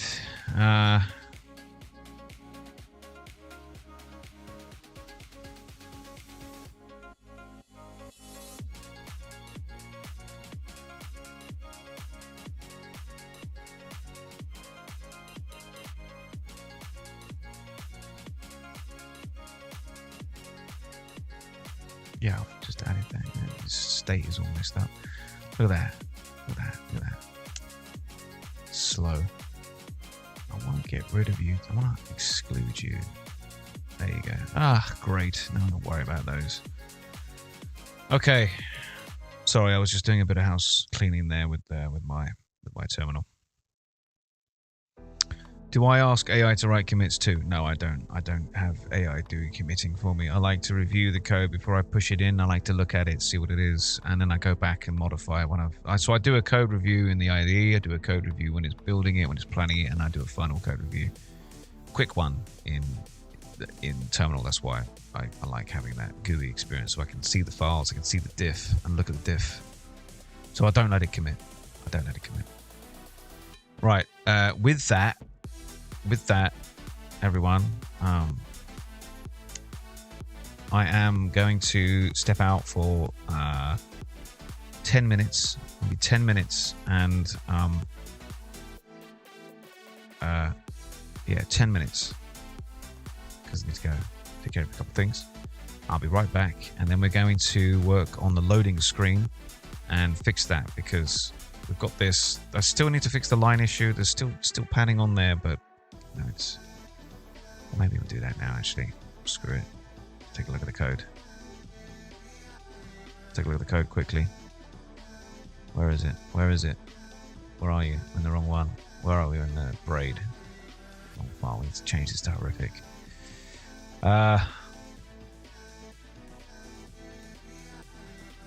Filter modal.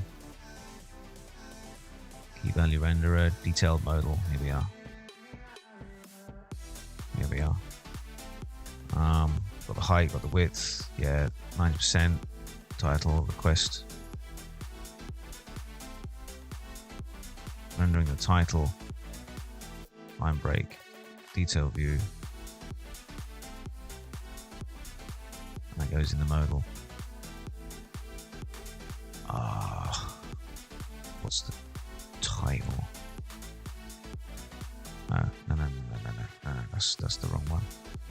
The title is defined how string is written as request full view.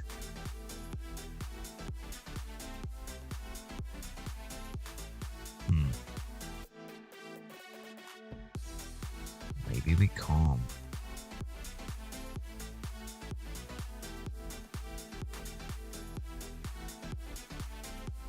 There's a padding in here.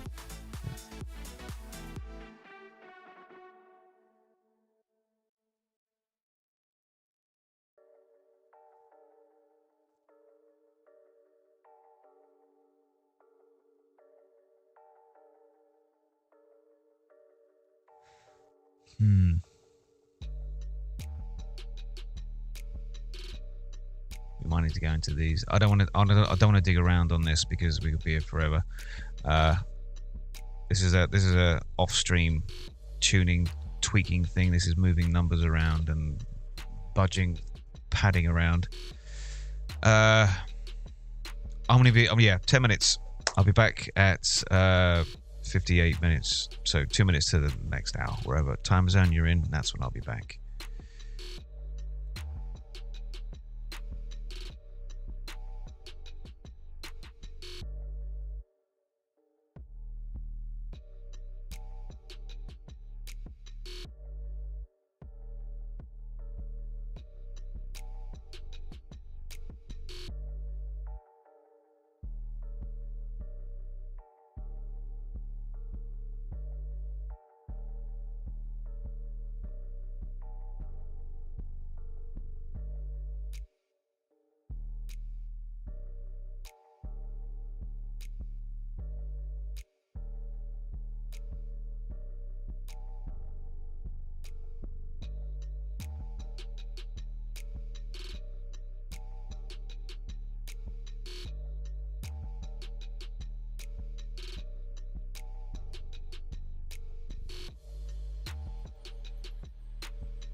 All right, we're back online. Back online.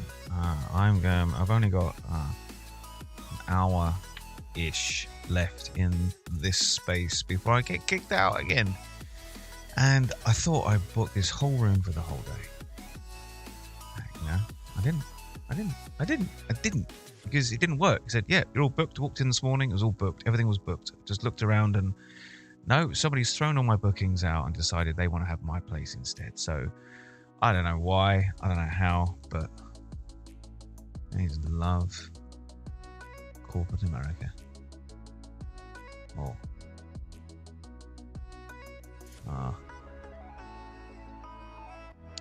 This is unfortunate.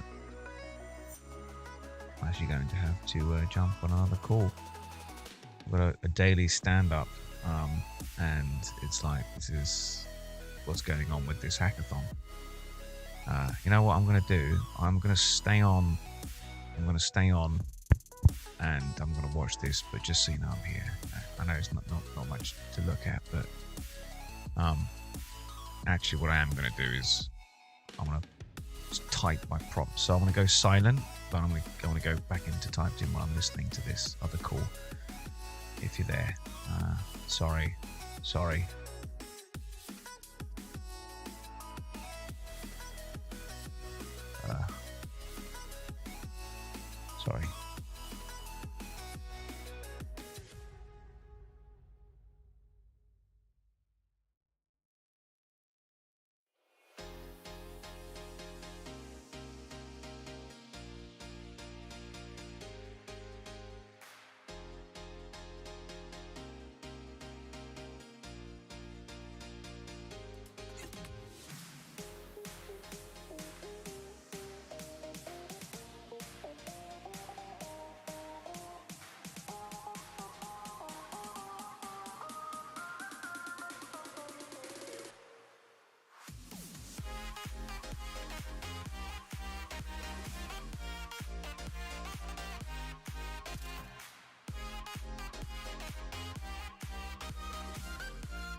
Okay, I'm back.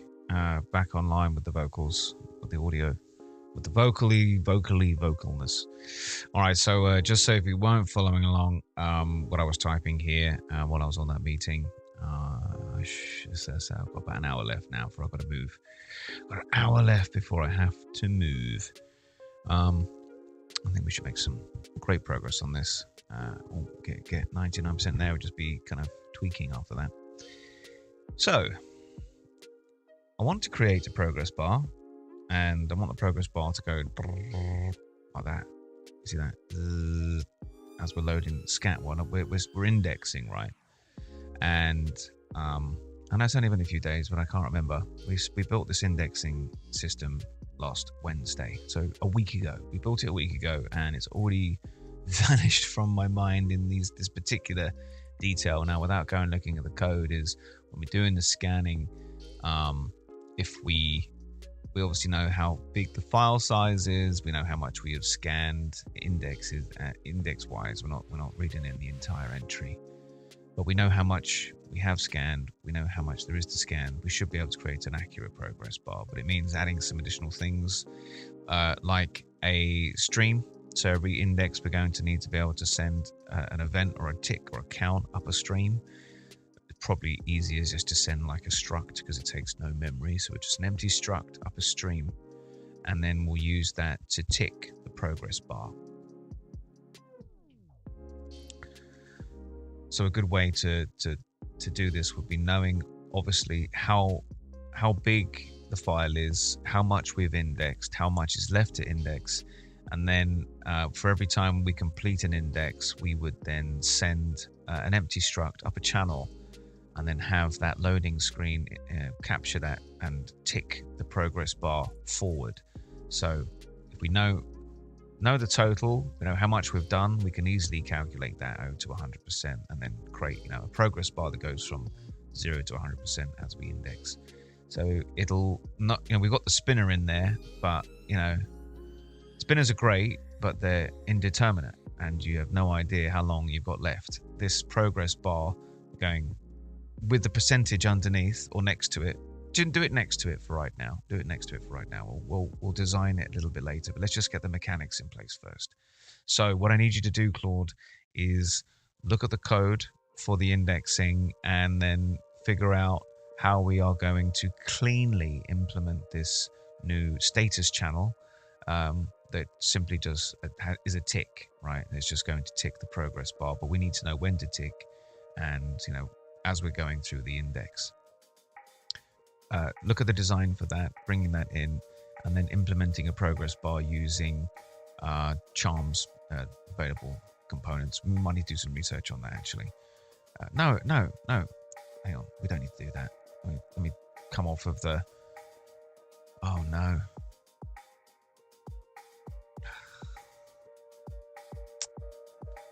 Too much text.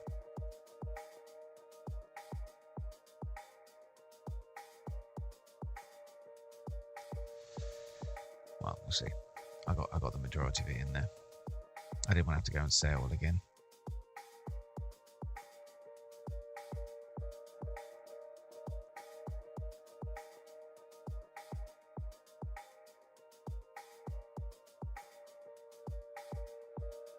Didn't want to have to say it all again.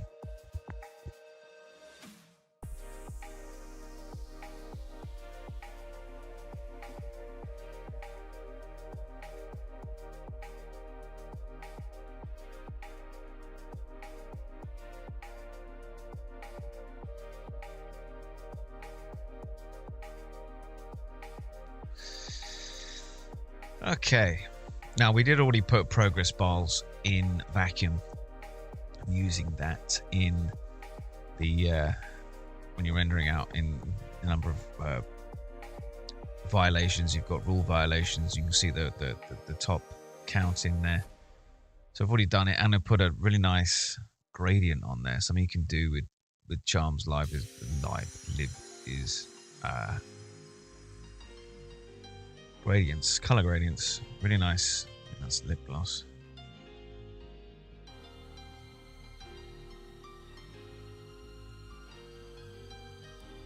LinkedIn, LinkedIn. Distractions. LinkedIn.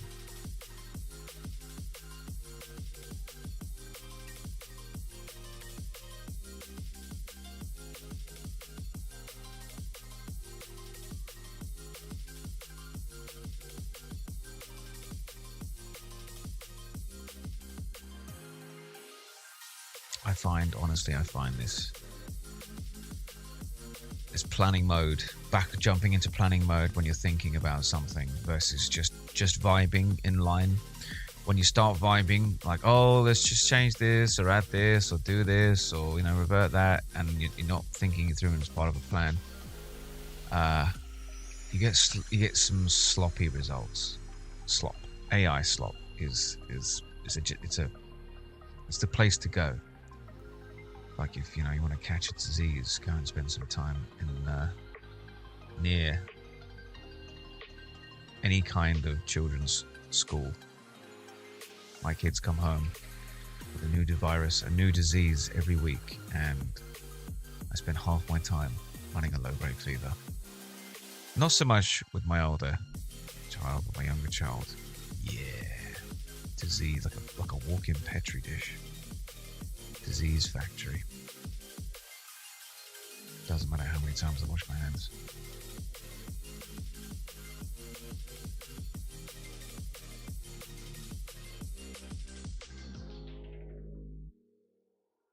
I know we're just waiting for Claude to figure out how to wire up our status channel with our empty struct. As I said before, an empty struct is zero memory. I actually used to think that just sending a boolean over a channel was the most efficient way to do it in Go, but it's not true. And I learned this through a community, someone who was contributing some stuff. Actually, no, they were just a kind Samaritan, just doing some code reviews, and they said, this is more efficient if you replace, and actually created a PR to replace a lot of my Boolean streams with empty struct streams. And lo and behold, I thought it was BS. I was like, no, how can it be no memory? Yup, no memory. There's no allocation made. None. No alloc. Malloc. None of that. No allocation. For free. It's free. Metaphorically. Theoretically free. Free signals. Free signals. No allocations. Yes, I'll take it.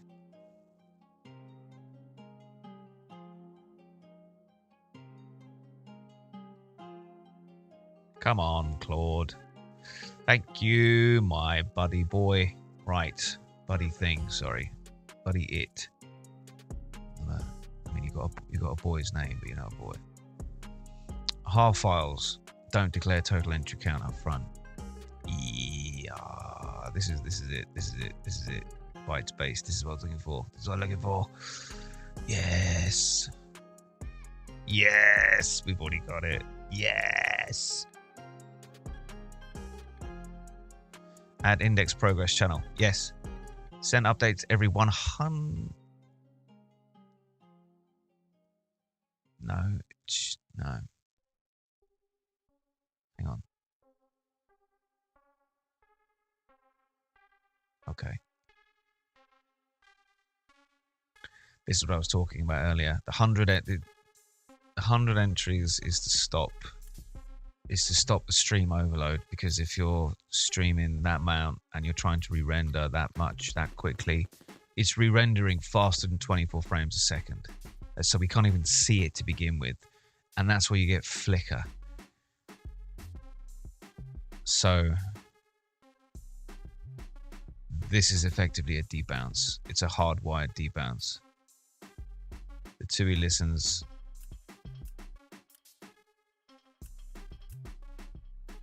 What? Recursive command pattern.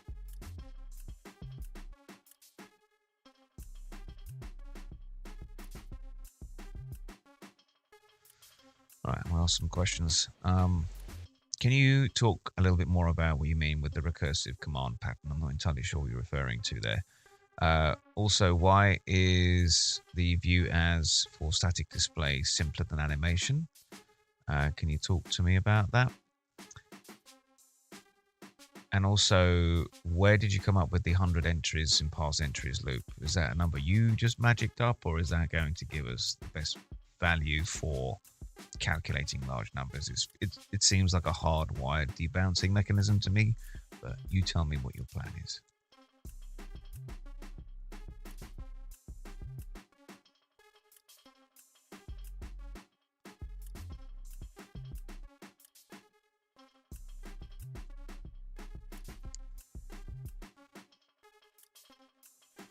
Yeah, ESLint has no progress bar. Sorry, I just seen the chat there. Apologize. I need to keep it up. Again, I can't keep it up visible all the time because I need to move around other things, and it takes focus away from Windows because I don't have enough real estate. Doing the streaming on a laptop is way harder than I thought. It's much easier at home because I've got a lovely big setup. Let's take a look. Let's take a look.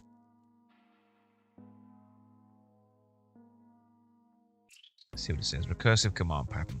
In Bubble Tea, command returns one message, then it's done. But we need many progress updates, potentially hundreds for a large file. Non-recursive. Yeah, you can't do that. Yeah. Yeah. Returns another listener command. Okay. First listener command waits on the channel, gets progress update, returns in. Yeah.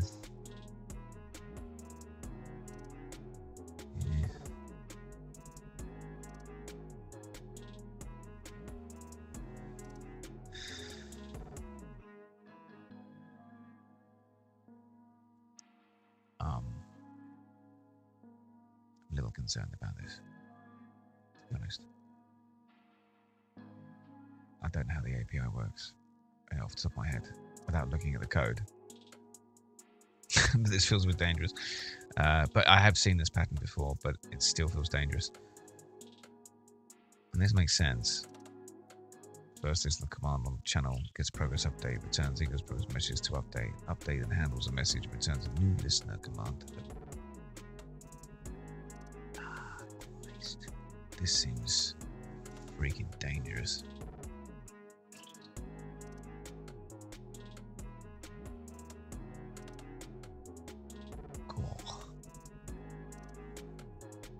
Basically creating a listener for each message. If it's trimmed down to 100, that's going to trim down it. I don't know.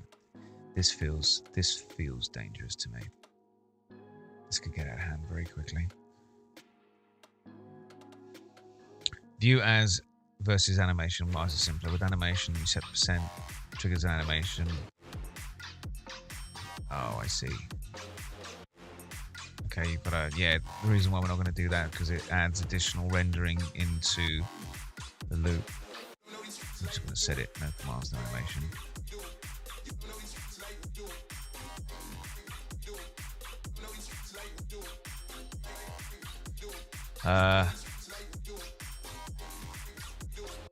Okay, so the recommendation, or at least what the LLM has said, is that using animate, it will add in party because all those animation frames in between.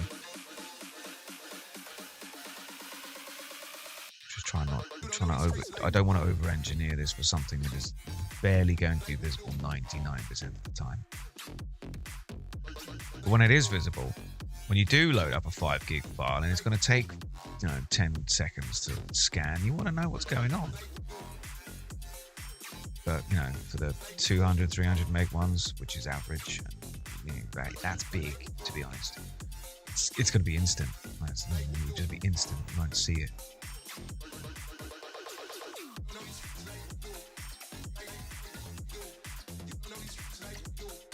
Updates. And yeah, it is debouncing. Here's the math that it's come up with for breaking it down, space into megabytes. The actual plan. Yep, let's do it, Claude. Go for it. Let's build it. Let's see what happens.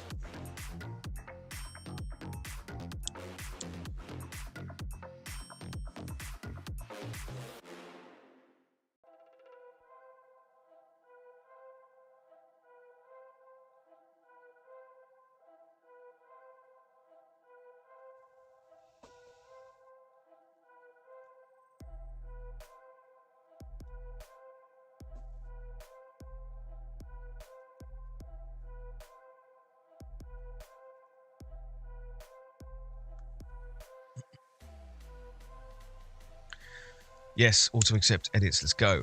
Let's go. Let's go. Time is money. Money is time. And we are close. What's that? Once the index load, once we've got the loading screen looking crisp, we're almost there. I've got this progress bar working, which is more work than you would think. But anyway, doesn't matter. It's important for large files. It is important. And when we're done that, we'll integrate HARgen. So it's now part of the main application. So you've got two commands, version and HARgen. HARific HARgen. The HARific HARgen.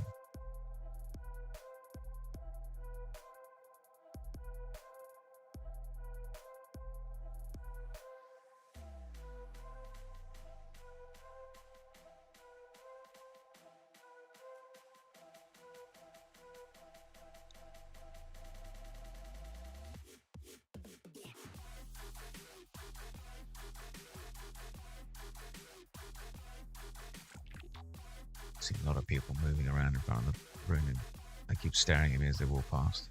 I must look a bit weird because I've got 2 laptops in front of me and an iPad, and I'm wearing a headset.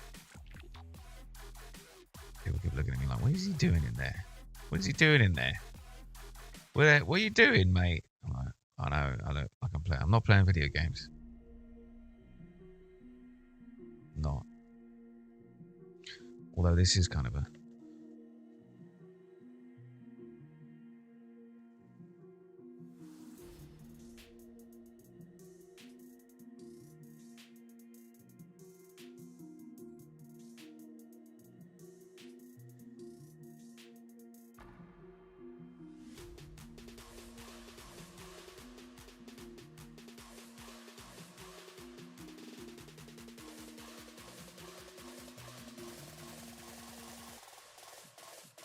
Sorry, I'm just pinging my friend Ascari. He's got a one-on-one scheduled. I've tried to move all these meetings out of the way. All these meetings with these lovely people. But it's breaking the flow. And we're so close to saying, yeah, it's almost ready. It's a bit janky in places, but it's almost ready. It's enough for me to then say, look, we did the deed, and I can go and tune it up and clean it up and get rid of some of those gremlins in the search, and just this is the polish that I've always been talking about with AI, is that it gets to a point where it works to 95, 96%, and we're almost there. The hard bits are solved. The main logic is in. The rendering is in. The layout engine is in. The TUI is in. Everything's in, but it's now just a little bit of jink and jank and clink and clank in places where it just needs some polishing and some rewiring and some tuning to really get the experience crisp, because it's almost there, but it's I know there's some ghosties flying around, and those ghosties are what make things feel crap. The encrapification of everything, those weird little issues that just get in the way of you using something fluidly, are what make you want to throw it away and say, I wish there was a better tool out there. My goal is to get rid of that.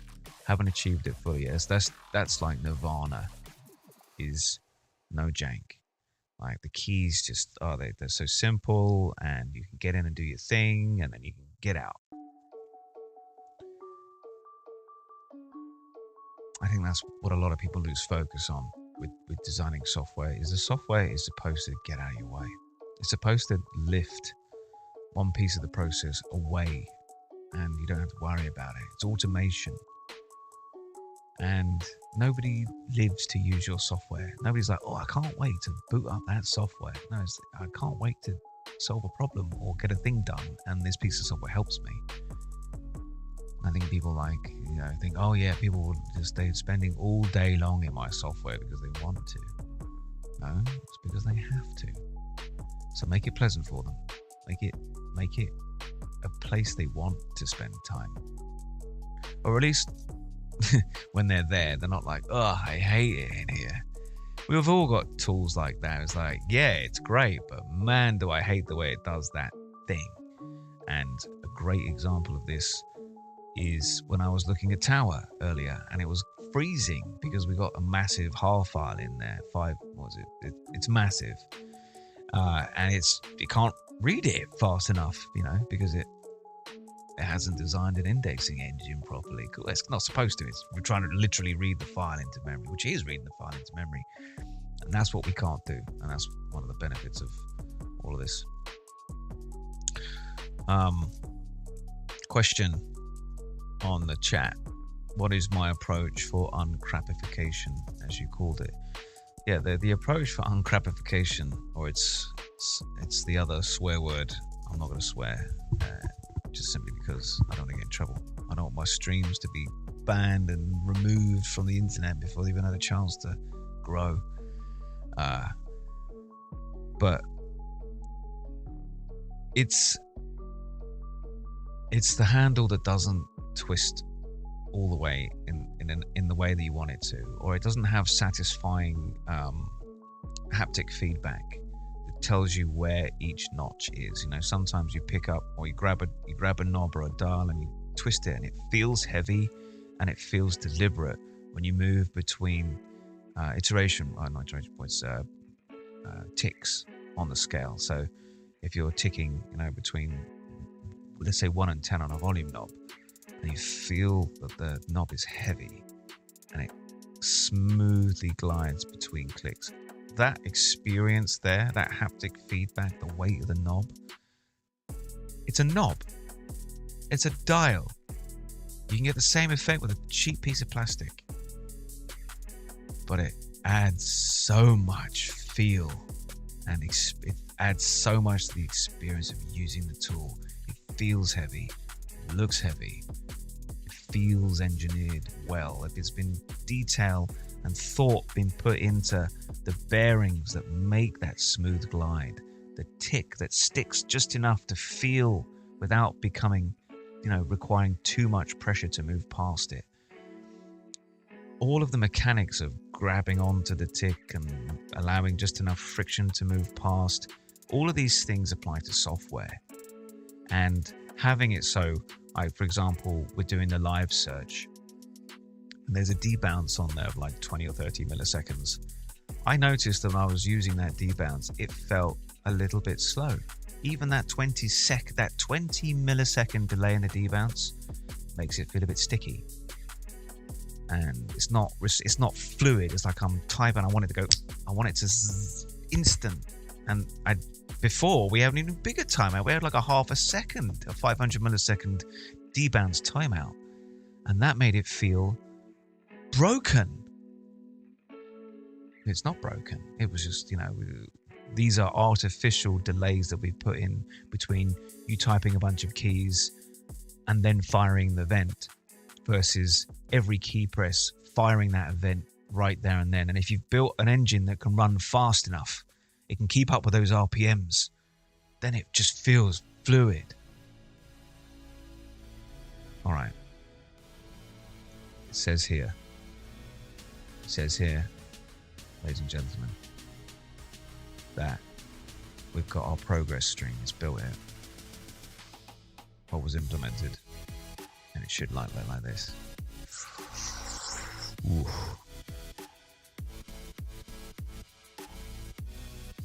To uncrapify, you have to care about everything, how it feels to navigate around, to tab, in our case, keyboard navigation. Or you can use the mouse. It does support the mouse. I'm going to jump over.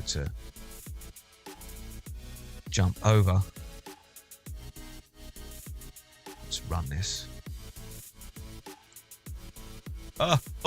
Ooh.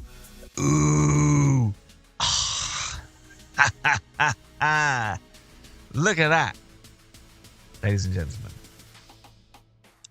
Ooh. It's very smooth. It's very smooth. It might look a bit janky on the stream. So the feel, the experience, yes. The uncrapification. It's attention to detail. It's the reason why. Like when you get in. I don't know if you've got much experience of this. To be honest, I don't. But when you get in a really nice, expensive car, and the door feels heavy when you close it, and it makes a very different sound to that Kia that you've got sitting in the driveway. That when you close the door, it kind of slams like a piece of sheet metal wrapped around a frame, versus the heavy, weighted feel of a Mercedes or a Mercedes or a really nice, I don't know, Bentley or something. But that, it's a nice car. You get in and the controls all feel, they look and they work and they fit. Everything has been designed for the experience. It's the experience. I'll tell you, like, this is the key. This is the key to sales. It's the key to if you want to learn how to progress your career, you've got to learn how to sell. And to learn to sell is to learn how to explain the experience. When you go to a car dealership, and I'm not saying this is a typical experience. Good enough is not enough. Good enough is not enough. Good enough is terrible. And it needs to be designed, polished, carefully curated, carefully looked at. Everything. That's why Apple excel mostly in their design, because they care about. I mean, they've gone through some terrible. I'd say Apple is, in terms of quality, is way lower than it has been in years right now. The software is awful. I'm hating Apple software at the moment. It's so buggy. It's so buggy and full of useless features that don't work. True product manager chaos. It's all promotionware now, full of in the software. It's like versus actual usability. It's like you try searching for an app on iOS and it brings up a website. It's like I'm literally looking for the app on my phone. I don't know where it is and what screens. Brings up a bloody website.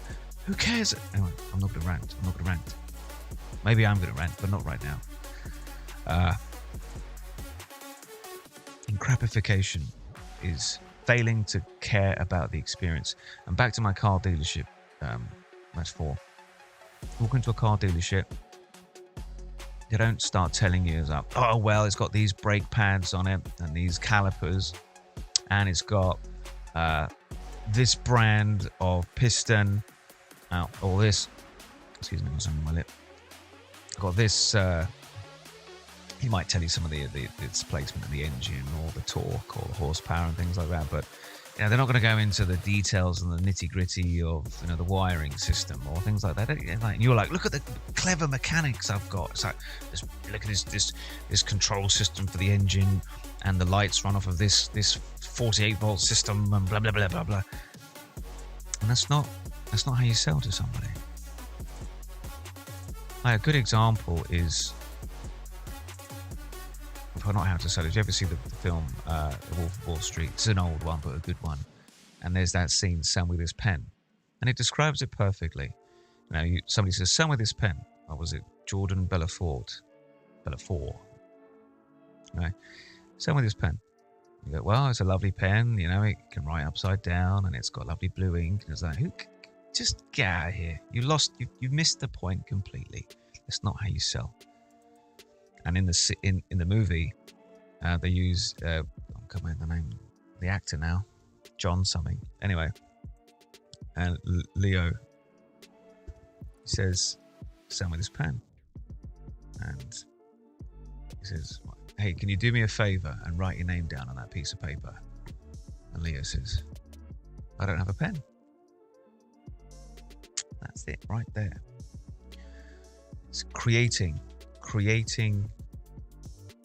the opportunity. It's like, here, you need a pen. You need to sign your name. Don't have a pen. Here's a pen.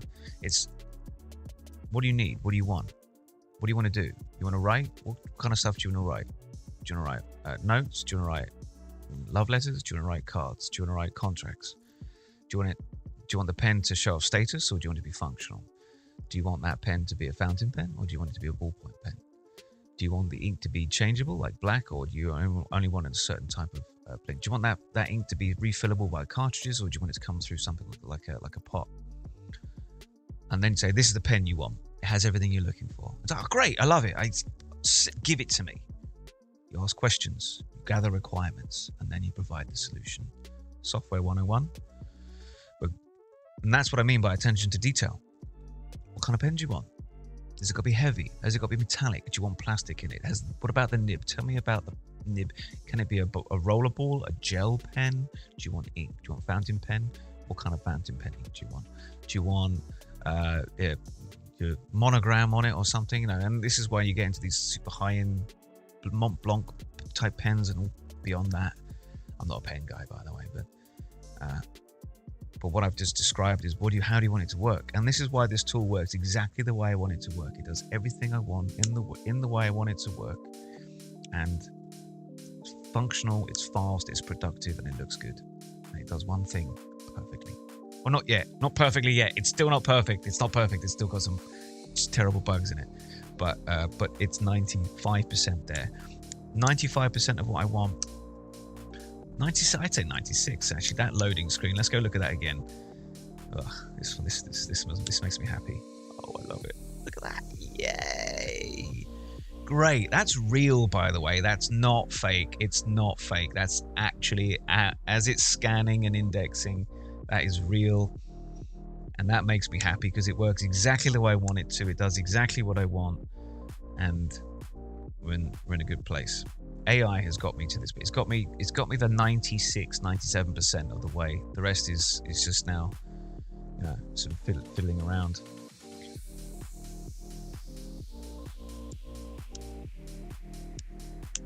My wife has just texted me to tell me that our lovely Doberman has gone and jabbed her leg the other night when she was running out chasing squirrels in the dark, and she's now torn a tendon.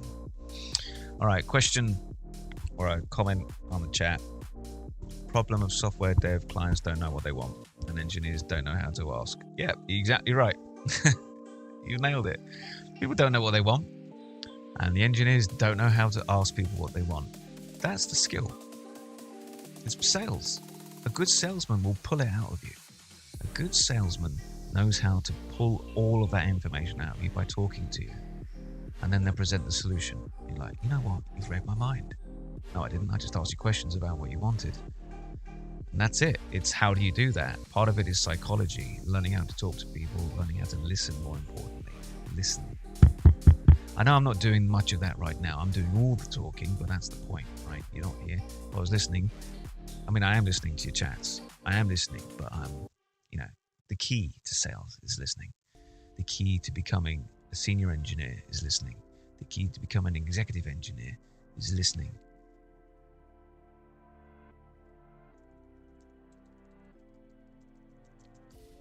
For all intents and purposes, ladies and gentlemen, this is cooked. This is cooked. There is some weird use of, like, I can tab in the background. Oh no, that's not a bug. That's a feature. Okay, not a bug. Feature. I can tab in the background. Change between the request and response. Ooh. Look at that. Didn't even code it, and it's already like not a bug. It's a feature. All right. For all intents and purposes, ladies and gentlemen, this is cooked. This is good. This is what I wanted. There's a few things I want to add, but like filtering by method. No, we're not done. There's a couple of things we need to finish in here. We need to add the size of the body as another column. That's what we need to do. All right. Before I do that, though, I need to take a quick bio break. I'll be right back.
All right.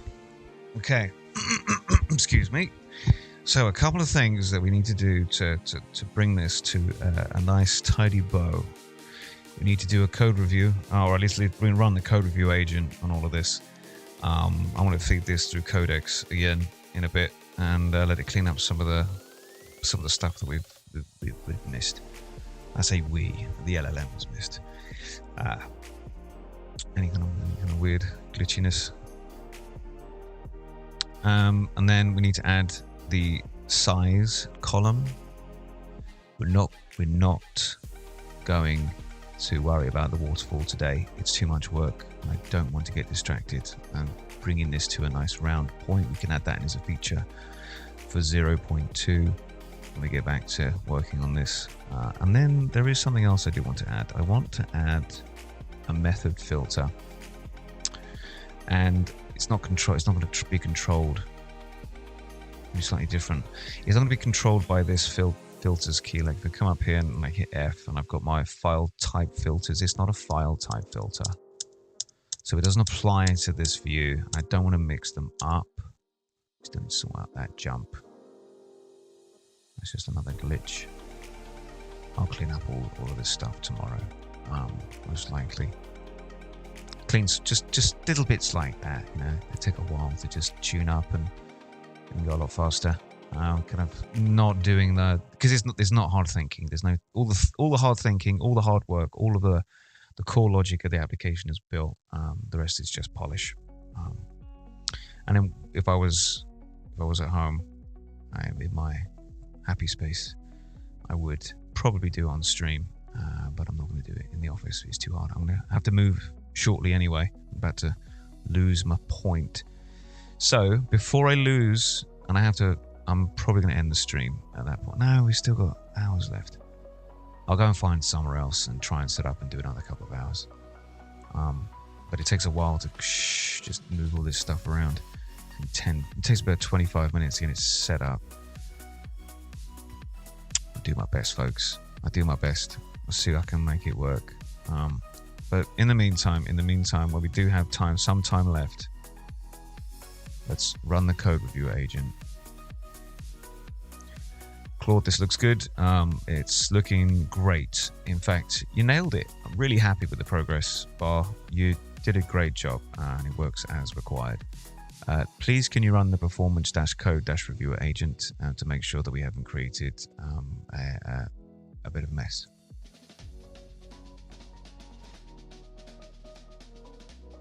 Sorry, I thought I'd moved over to the right terminal for you. There it is. That's that's my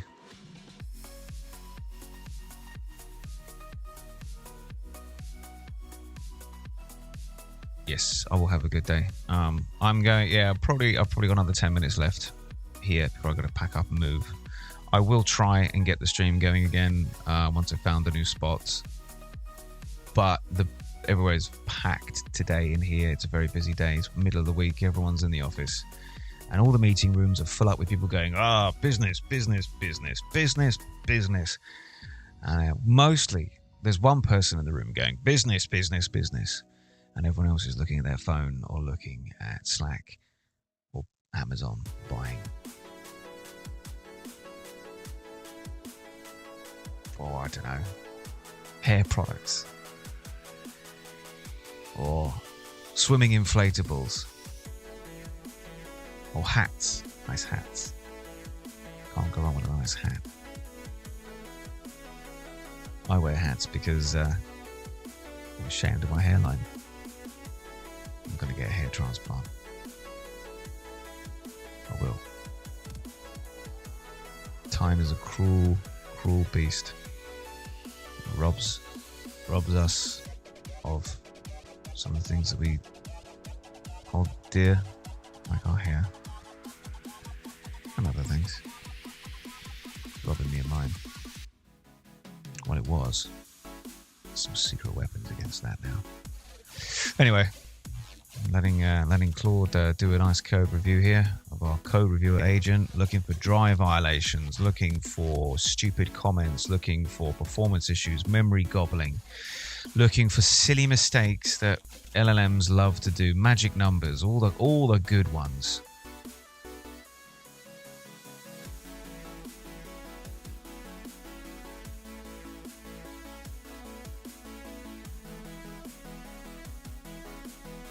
All the good ones, all the good ones.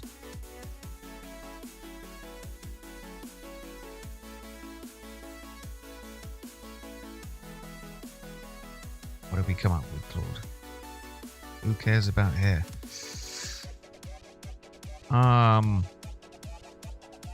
Me. I do. Care about mine. The thing is, I've always had terrible hair. It's thin. It grows in strange patches, which means my beard is always patchy. Which is why I can grow a phenomenal moustache. Can do that, proud of that, and I'm happy to show it off. No, love my moustache, but I can't really grow a very good beard. It always looks patchy. Stubble's okay. Patchiness is awful. That looks bad. And same with my hair. Just it's curly, but not in a good way. It's wiry and thin in terrible ways. It doesn't do what I want. It's never looked good. It's always been a struggle. And then I started losing it. So like, first of all, you're rubbish to start with, and then you want to go and run away from the top of my head. So yeah, I want to fix it. I'm going to fix it. Like all things these days, a little bit of money can fix these things. Okay. Key issues found. Performance check in the hot path. Ooh. Okay. That's exactly what I was worried about, is progress bar slowing things down. 5 to 10% slowdown. I call bullshit on that.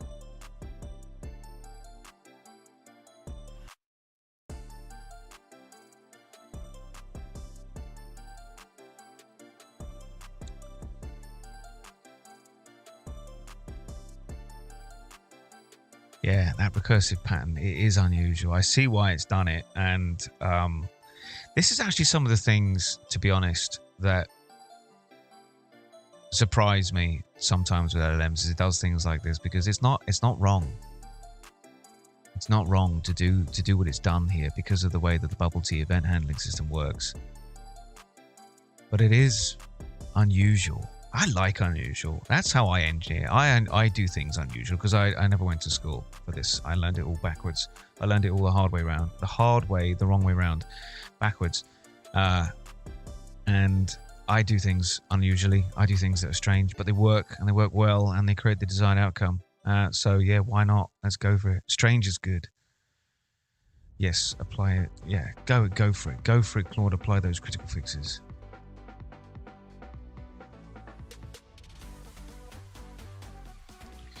Once we've got those fixes in, I'll make a commit, and it should take us up to about 3 hours, and then I'll pause it there.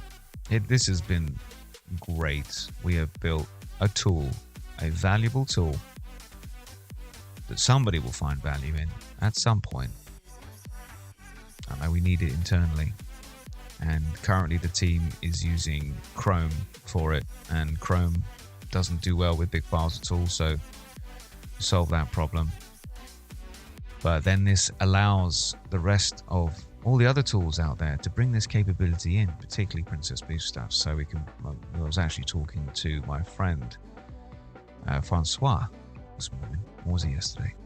And he was talking about, maybe we could combine wiretap functionality and HARific, because wiretap is a server. It's a server part that does mocking already, and it does stream HAR files back into the client so you can see them. Not like this, but you can see them. I don't know how it does with massive files. I haven't tried it, to be honest. Probably not very well at all, but this one does. So yeah, this becomes like a new feature. Hey Squack, how you doing? Unfortunately, Squack, I'm not too far away from ending today's stream. I've been going for about 3 hours. I'm doing good though. I'm doing good. Nice to see you. Thanks for asking. What we're doing here is we're fixing just a couple of bugs with it's not allocations on this one. It is what was it? Let's go and take a look what the bug was. Progress check. I'm not entirely sure that's even an issue, but we were just talking about this recursive design on how we're handling the progress updates. If you haven't seen the progress updates, we'll see them again in a minute once we've run all these bugs to make sure that Claude hasn't gone and ballsed it all out for us.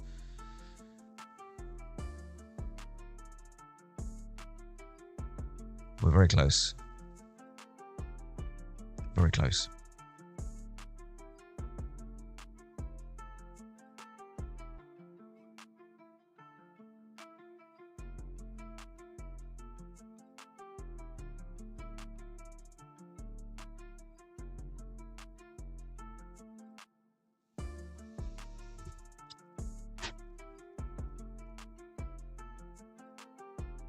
The only things that we need to do would be to add in the additional filters for methods, and I got to go through and just clean up some of that search jankiness and some of the slowdown that makes it feel broken, and then I've got to add in that additional column for the response size. That's the V1. Then the rest is just wrapping it up, doing some documentation.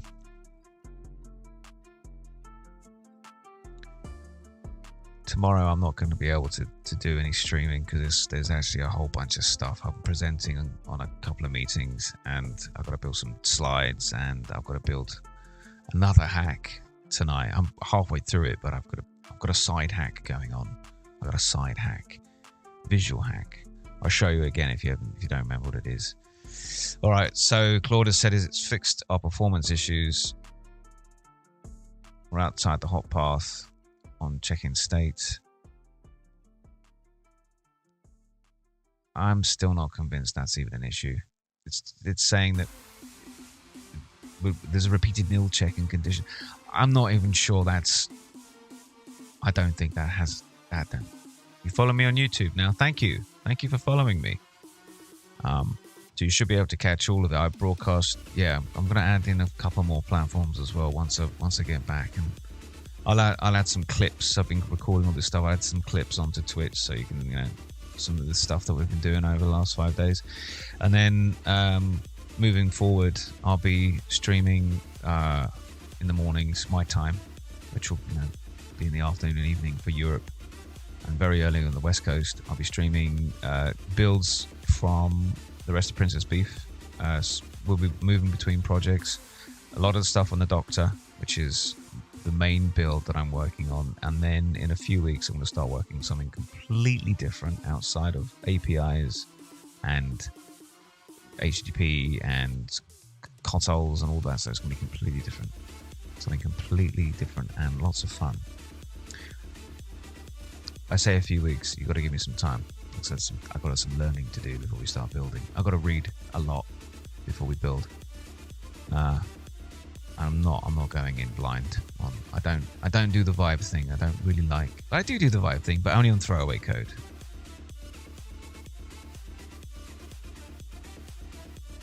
All right, so this says it's good. Let's go take a look. Let's make sure that we haven't broken our experience, and our progress is all nice and captured. Yep. Good. Search. Burger. Yep. Hang on a minute. Here's what I was talking about. Some of the...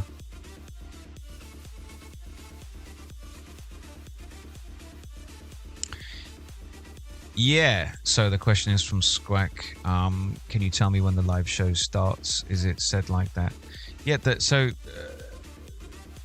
when you're on YouTube, it should just pop up live. What I'm going to start doing is actually pre-scheduling all the live shows like a week in advance. So they're already kind of marked in my live section, and you'll be able to just join when they go live. I can't do that for Twitch, but I can set a calendar on Twitch.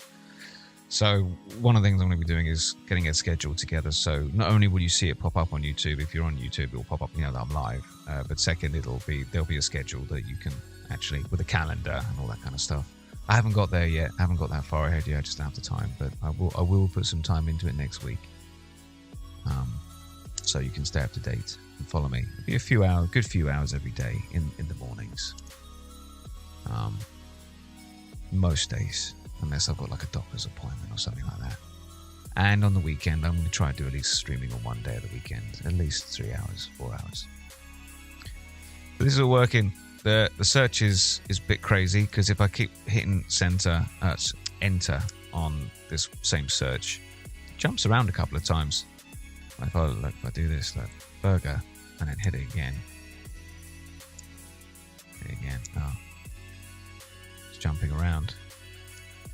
Bit. How do you go and figure that out? That's a filtering issue, or it's a state issue. I'm not entirely sure.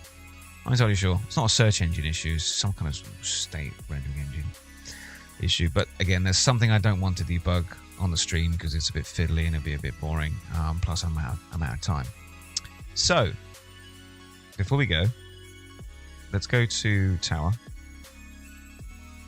See the changes that we've made.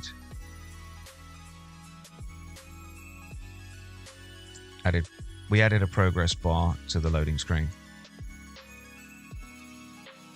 And we fixed a couple of performance issues with that loading screen and the alignment as well. So now it looks good and works good, and we're all good to go for the next cleanup round. Let me commit that. I want to push this up.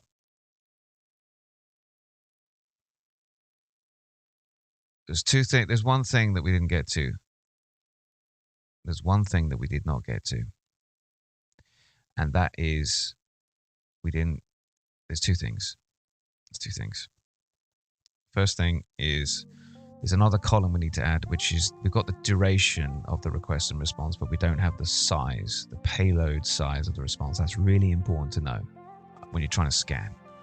And second is, I didn't integrate HARgen, which generates test har file, which is what we're looking at right now. This is a test har file that puts in JSON, random JSON, and it also allows us to do programmatically, deterministic generation. So when I type in burger, and that exists in there as a key or a property somewhere. I don't know where. Search the bodies. I don't know. I need to go through and look at some of these switches, and because it seems to be jumping. Right. Maybe not. There's a glitch in there. I'll fix that. So we didn't get to do the add the column, and we didn't wire up HARgen that is generating these test files. This is a test file. So HARific is generating its own tests, and we're rendering them in the UI to make sure it's all good. And this is a large one. This is like a 1.3 gig file. It's got 10,000 entries. It takes us 3.8 seconds to index. 3.8. Yeah. 3.851. Yeah. Yeah. That's right. All right. Well, we're in a good place. Look, here's the functionality. We can search. We can change the modes of the search. We can view. We can zoom. We can scroll. We've got color coding with pretty print. We can move between the request and response. And we can filter by file type. So turn off CSS fonts, mark up all files, and reset those filters. For all intents and purposes, ladies and gentlemen, this is a fully operational, if not slightly glitchy, in the search anyway. Text search is slightly glitchy. We'll fix it. I'll fix it. This is it. HARific. We have an app. It's all pushed to GitHub. If you're interested in looking in the in-progress code, if you want to go and take a look around and you want to see what we've done, you want to go and review it, it's all there right now. It's on GitHub /pb33f/HARific, HARIFIC. It should be on the bottom of the stream, little banner. Go take a look if you're interested. Fork it, add to it if you want, commit it back. This isn't released yet. This isn't a thing. This is very much a work in progress, but it is there. And how long have I been coding? Oh, a question from Squack. I'll answer that, but I've got to pack up my stuff and move before I get kicked out. I've been coding for nearly 30 years. So I started coding in the mid-90s and then started doing it professionally in the late 90s.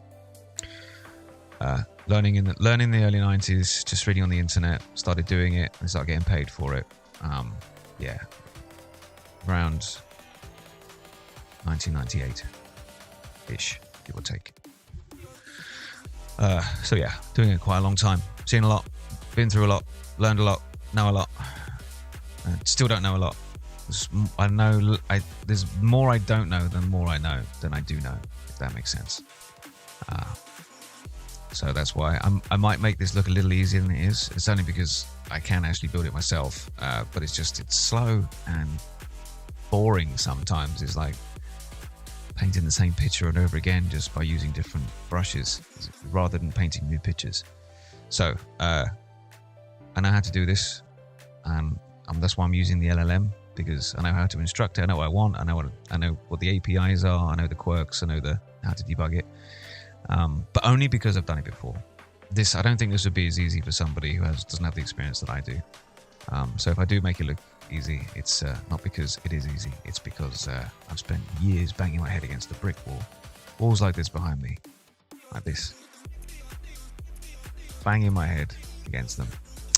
With that note, thanks for watching, folks. I'll try and get the stream up again. I probably won't be able to get it up today. This is going to be about it. There's nowhere for me to go, to be honest. I'm out of room. So I am going to... We've been doing about 3 hours. That's a good effort. And for all intents and purposes, we're almost there. The application is working. It's operational. And we've done all the hard work live and on stream. And you've basically seen all my techniques. We will continue probably next week.